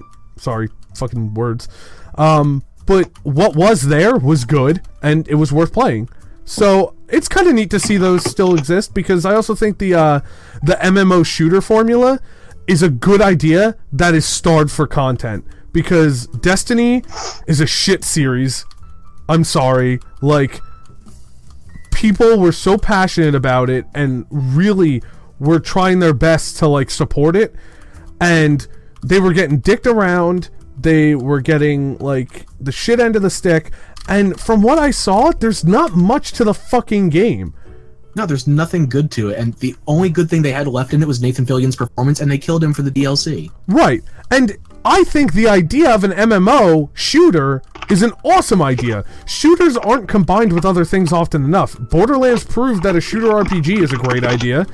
And then you have things like Destiny, which, again, as a proof of concept, I like a lot. I love that idea of a raid system that isn't RPG. I think raids are the coolest concept. Teaming up with your friends to take down a giant fucking threat. They don't do that enough in games, and when they do, they always try and make this like huge like cutscene-y story element to it. But raids tell the story through the battle, and that's what made MMOs super popular gameplay-wise. Was, you know, organizing and questing with people, and you lose a lot of that in FPSs because a lot of times they're either competitive PvP or they're linear. So I want something like The Division to step in and shake things up. It looks like they're going in the right direction from the trailers they put out so far. As long as they don't... I guess the fake multiplayer stuff is just an Ubisoft staple at this point, but thankfully they didn't have it in their own conference. Yeah. So I guess we've talked about Rainbow Six Division. Apparently there's a documentary coming out for 6. Is it an esports documentary? Yeah, it's an esports documentary. Which is, I think it's interesting because I'd like to see what some of the less covered esports are really like behind the scenes. Because the only ones people really talk about are League and Overwatch and Dota. So, like, and even Overwatch kind of like is recent. We should talk about the... I'm not too interested in the Mario and Rabbids Donkey Kong thing itself, but the live concert was awesome. Oh, I mean, Grant motherfucking Kirkhope. Yeah, so cool. I mean, I've never not trusted him. Speaking of combinations you wouldn't think would work, XCOM meets Mario meets Rabbids, and it's somehow one of the best Mario games in years. I have to say, I don't like the Rabbids as a property. I thought that when the Wii came out and Rayman Raving Rabbids was a thing for the first time, I was like, that's a cute little spin-off. I liked the idea, and I thought the Rabbids were kind of funny. But like the Minions, they outstayed their fucking welcome. Yep. Like, I saw Despicable Me, and I thought the Minions were a cute idea. I really did. And then the second one came out, and I didn't go see it, but it didn't particularly bother me. And then I started seeing Minions every fucking where, and I was like, okay, you fucked up. You did a bad thing. And I feel like that's where the Rabbids were going. But honestly, the more I see of the Mario Rabbids strategy games, the less the Rabbids bother me now. I think they're kind of funny again. They're a little more charming when they're mimicking Mario characters. And I'm okay with seeing where it goes. Fair. I don't know if you guys have else? any other input on that. I don't really have that many thoughts on the Mario XCOM stuff. It's just, I'm glad it exists, and I want to play more of it. Okay. Have you played it at all? At a friend's place once. Right, I don't okay. own it. Well, yeah, you said you didn't have a Switch, so... So apparently this Donkey Kong musical stuff is a DLC for it. I don't know if it's a full-sized expansion, but looks like it's going to add a decent stretch of content to it. Oh, okay, so it's an add-on campaign set. That's cool. I'm not prepared to spend money on that game yet. I'm watching it, though, for sure. I definitely will give it a shot when it's like... And I know this is a long shot because, you know, Nintendo properties. But maybe like $20 I'd give it a shot. If I knew I had the time to play it.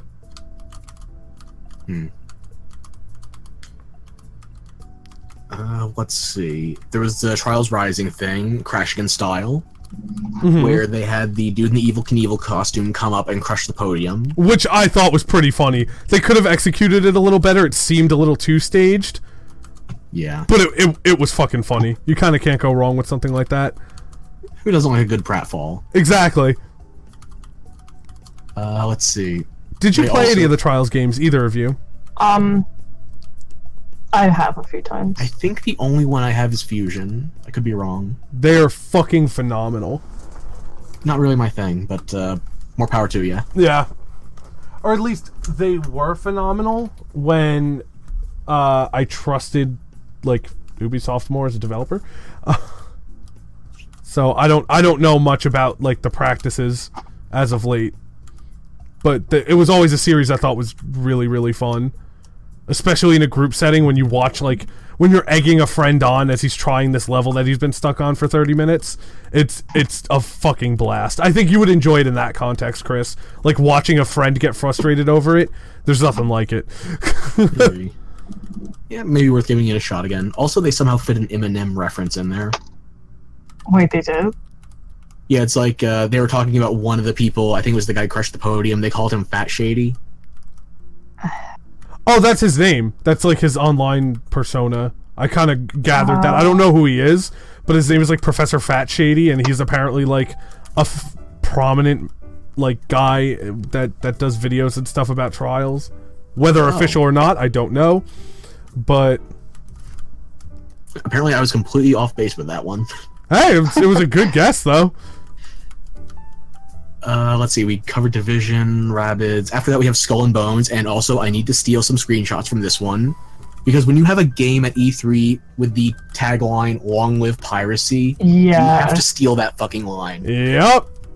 I will say, though, as somebody who's very disappointed with the heap of shit that was, what's that fucking shitty pirate game everyone liked? Yeah, Sea of Thieves, which looked, to me, like absolute trash. This game looks awesome. And this looks like the best piracy game since Monkey Island. I'll go that far. Or if we want to take the more literal comparison route, since Sid Meier's Pirates. True.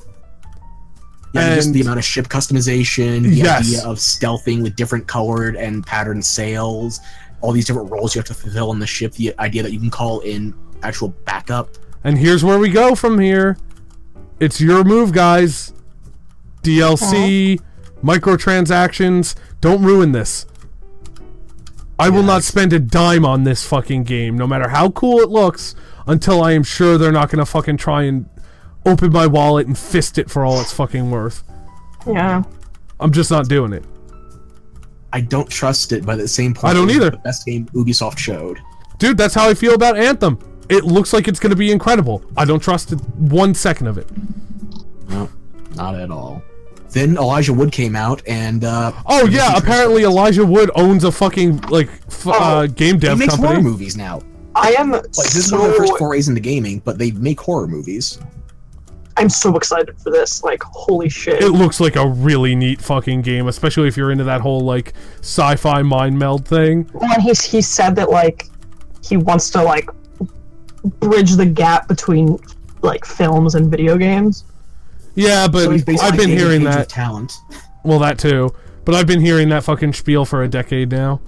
Oh, but it actually like works for this concept. Yeah, good point. He's actually putting his money where his mouth is. It's like the vibe that I got from it was just like PT, but with like cyber consciousness. Yes. Yeah. That. And yeah, no, it really did look a lot like PT, didn't it? I remember you saying that, and I'm like, Taylor, you're spot on. Well, and it's all they said hallways and stuff. It's based in one house. You like don't leave the house. So yeah, it's very much like at least the trailer for Silent Hills. Yeah. And you like shift perspectives from like different people in the house. God, that's fucking cool. A VR horror game that is trying to bridge the gap between movies and interactive entertainment, and it looks like Elijah Wood's gonna be the one to pull it off. That's one Trixie Hoppin', I'll give him that. Right. And from all I've seen, Elijah Wood, by many accounts, is a very intelligent and very solid dude. I have heard very good things about him as like just a person to interact with, and as like a smart, hard worker. So I wish him all the best in this, and I hope he doesn't get screwed over. Yeah, he's just been typecast as a hobbit, and he also has that same anti-aging thing as Keanu Reeves. I don't think he's really been typecast, though, because Wilfred was a smash hit. And I'd say he's equally well known for that. Okay, I'll give you that one. I guess it's just since I'm such a big Lord of the Rings fan, all I see him as is Frodo. No, and that's fair. I think a more realistic typecast is oh god, I feel bad. I forget his name. Harry Potter.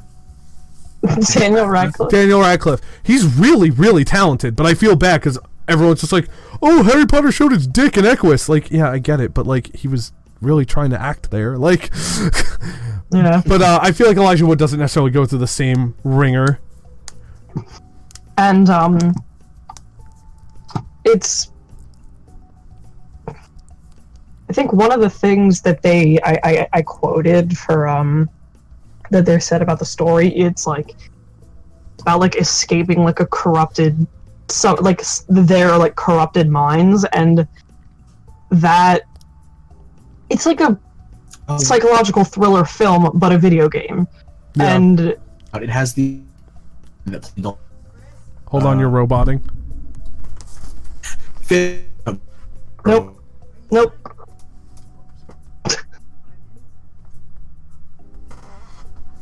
Uh-oh, what happened to Chris? Oh, hello? Oh, there he goes. And he's back. Dun dun dun. Chris! I'm hungry. Oh, What? that was really loud for some reason. Oh, I'm sorry. Scared me. Sorry. Oh! Am I Life! back? Yes, hi! Yes. You said I went just as I started talking about Blade. It was too perfect. Oh my god. So yeah, what you're describing this is actually reminding me of a game I remember the name of, but it featured that same actor that was the android in Blade Runner. You know, teardrops in the rain. Oh, Rucker Hauer? Thank you, yes. Yeah. What was the game with him? Observant? Ah, fuck. Something along those lines, I think. I've been needing to play it, but it's the way you're describing it sounds basically like that, but in VR. Which is not a bad thing from what I've seen of that other game. And also, it's gonna have regular play too. It's not strictly VR, Oh, yeah. which I'm really relieved about. That's much appreciated. Yeah, because Yeah. was it Ubisoft's conference that had that game with the robot that was kind of like WALL-E? I don't know. Remember, like, he plays that robot and it finds the other robot, and you have to take out the guards to revive that robot, and then they kind of go through, like, an adventure. I do not know that. It looked really good, and I will say it was, like, kind of a bummer for me, because I was like, oh, this looks really great. And then I saw the hand movements, I'm like, this is VR. I don't have a If it VR was this headset. No, that was at the PC Gamer Conference, not Okay, Ubisoft. then we'll put a pin in that. We're almost done with Ubisoft, too. It's only like 3 or 4 topics left. Yeah. And let's see what we have here. Are we done with transference? Yeah, Or- I think it's gonna be cool. Okay, next up we have the latest adaptation of Amiibos, Starlink, Battle for Atlas, which has you basically Lego cobbling together ships that clasp onto your controller. Yeah, don't know how I feel about that because the concept looks fun as shit, but I hate toy sales. Like, if I was still a kid, then this would probably have me instantly, because I love Right. building stuff, and the idea of actually having a game reflect what you build is like the whole Minecraft craze all over again. By the way, guys, we fucked up. Eric messaged us at 5:39 and said, need to get going, act like nothing happened. We did the opposite. I just got that text. We explicitly made a big deal of it. Oh, that's fucking funny. My Anyway, carrier is trash. That text is labeled 544, and I only just got it. hate to tell you, buddy, Really? it's also in Discord. Wait, it is? Mm-hmm. Where? Right before the Ultra HD 4K thing that you talked about. Your pixelated logo distracted me. So anyway, yeah, let's wrap up Ubisoft so we could put a cap on part 2. So, Starlink, it looks neat. It's getting a special event for Nintendo as well with Star Fox content. Somebody said, like, that was Nintendo's already, like, winning E3, was just totally stealing the spotlight from another gaming company with their own character. And I'm somewhat inclined to agree. But yeah, it looks fucking awesome, but I don't want to get nickel and dimed like I did with Amiibo. And I didn't buy Amiibo, but... in other words, me as a consumer, it was sold to me as like, oh, just keep buying these, it's no big deal. And I did buy the first Skylanders, and it was a lot of fun. It was really nifty. And then they sold like 1 million more statues, and I said, eat me. That's the thing with those, like, toy interactive games. Yep. So, I don't know, it seems neat, but I'm a little worried about the pricing for all these, like, peripherals. Oh, 100%. It's suspicious. That's literally my only opinion on this until I see otherwise. I don't give a shit about the game until I see that you're not going to be an asshole about these figures. Well, if it's as unbalanced as the gummy ships from Kingdom Hearts, where you can just get, like, 1 billion of the same part and kill everything, then... I'm sure they'll figure balance out some way or another, but they're not going to hopefully. balance it with the... They're not going to balance it with your wallet in mind, I doubt. Like, I would be okay with something like sell the kits as almost different games. Like, sell me an $80 or $90 kit that comes with the game and like every part, and then maybe in 6 months sell me a $50 kit that comes with like all the new parts. That I'd be more okay with. But having to fucking like piece together a collection, that makes it more expensive and more of a pain in the ass. Not worth These it. are going to be the Metabots of like Star Fox games. Which, by the way, had really good Game Boy Advance games. Oh my god. What next? So, Starlink's down. That leaves us to For Honor, which it still exists, and apparently it's getting some enhanced siege mode with Marching Fire. Come play tournaments with us. We swear more than 3 people play this. No, So I totally balanced the microtransactions as well. It's not like we're going to openly say you can't unlock everything reasonably on one character. like, don't get me wrong, For Honor, I wish that was a great game. That's another game. I refuse to spend a dime on it because they treated it like fucking garbage. Yeah, I think it was either Pro Jared or The Completionist that summed up my thoughts on this best. It was it's basically a 3D fighter that was marketed like it was a hack and slash multiplayer type thing. Yep. But it's not even handled well as a 3D fighter. I love fighting games. It's one of my favorite genres. I have no desire to fucking play it. It's like rock, paper, scissors, but sometimes scissors is invincible to rock. So Yeah, it's just, it doesn't look like a very good game. I respect the community for it, but I don't respect the developers or the game itself. watching the history buffs fight over it on Reddit though is amusing. Yeah. Like talking about I things should like- probably... Oh, no, go ahead. No, just like the bickering over the different grades of steel and iron and what kind of like conflict there would be if these different eras came into conflict in reverse. It's pretty much everybody who wet their pants over the Deadliest Warrior, Yeah, it's like if you which was a good show. Yeah, if you see anybody bickering over like Man at Arms or Deadliest Warrior and just like the quality of the weapons or like the historical authenticity, you can get that out of For Honor and you don't even have to buy it. You just have to read it online. Right. But I will say, that the game looked really good to me when it came out, and then it just lost me so fast. Yeah. I think that just leaves 2 things. One of which it might actually be out by now. Hmm? No, it's coming out Tuesday, I think, next week. It's The Crew 2. Oh yeah, I heard good things about The Crew, but I never played it. I'm not a big racing guy, so I can't speak to it, but it's apparently got more cars and better weather physics.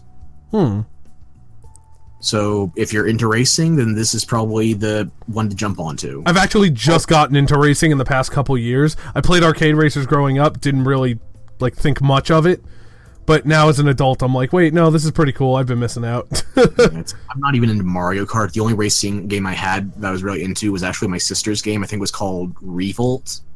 Oh yeah, yeah. Yeah, it was not bad, but I'm not into the genre, so I can't speak to it. Right. Apparently, it's getting an open beta, quote unquote, and that beta is running the week before it launches. Oof.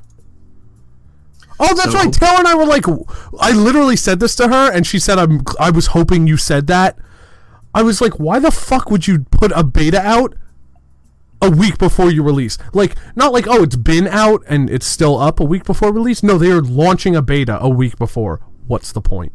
Yeah, it's a glorified demo, Yeah. and there's no way they can actually extrapolate stress testing from this. So No, I'm they not- can't fix anything by the time it launches.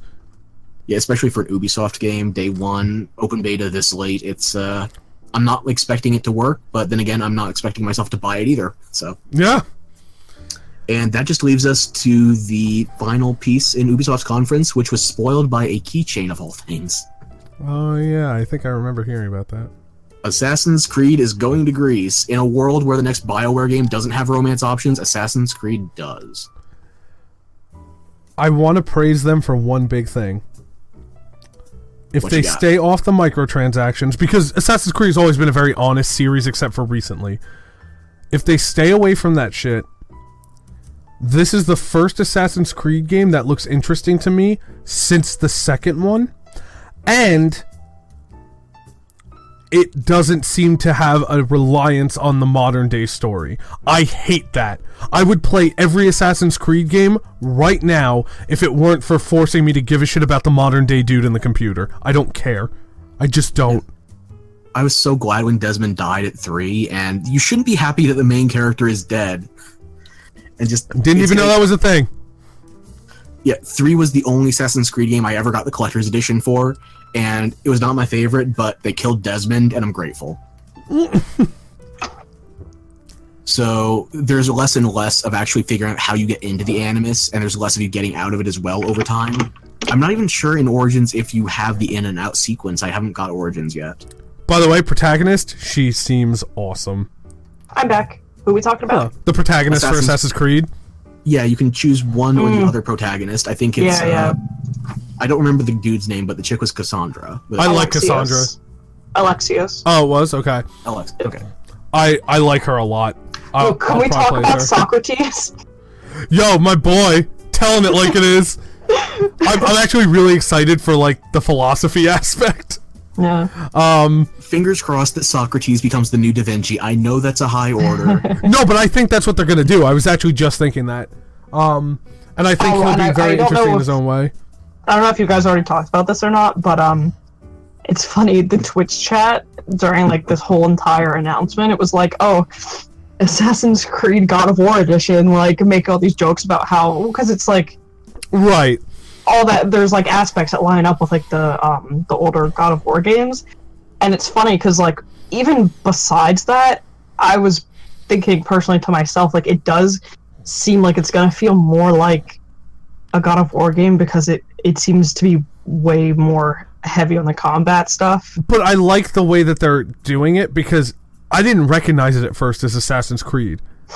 And it looks really good. And I really love ancient Greece. So I hope they do it well. I might actually play this. What I'm a little weirded out by is that you can pick one of 2 characters in this one, but unlike Syndicate, you can't swap back and forth between them once you're locked in. But I think their storylines might be different. Which is fine then. I'm thinking it's going to be less GTA 5 and more, what's that word, Andromeda for Mass Effect. They're going to have a narrative reason why the other person is not being played. Yeah. And I'm a little worried about it, but I have not seen a lot to actually take umbrage with in this new Assassin's Creed. Right. It's a bit too RPG heavy for my tastes. I was used to Assassin's Creed being more just like the stealth assassination. Well, me too. And one of the things I wrote down was like it seems to be straying further away from the like the way that the earlier games worked. But I think they're striking a balance. There's going to be like intrigue, like the other assassin-y kind of stuff. A skill tree and stuff though, which is cool. And it's cool, but it's like it's so. They've like moved so far from like the more like. But I mean, I think they're growing instead of changing. Yeah, I was gonna say like they're past like the more actual like quote unquote assassin-y type stuff. Yeah. Because it's like so. Well, there was some of that in the trailer too. Yeah, and I'm just saying like I love that in general it's like focused more on the combat and like a leveling system and stuff. Well, yeah, but also like there was that one part where they showed like the gameplay loop, the gameplay sequence. I think they did a good job at showing both sides because you did that thing where you rode up to that little outside the town site, and you snuck up and were like, hey, you caught this guy alone. Or no, this guy caught you alone and was like, oh, I'm going to bring you in and get a bounty. And you were like, okay, let's fight. And it was combat oriented, but it was very private. You were trying to keep him off your tail, so you kill him in combat when he tries to capture you. That's still assassin-y. You're trying to make sure you don't leave a trail. But then at the same time, you get hired as a mercenary and you go just fucking fight in a war, which is pretty cool.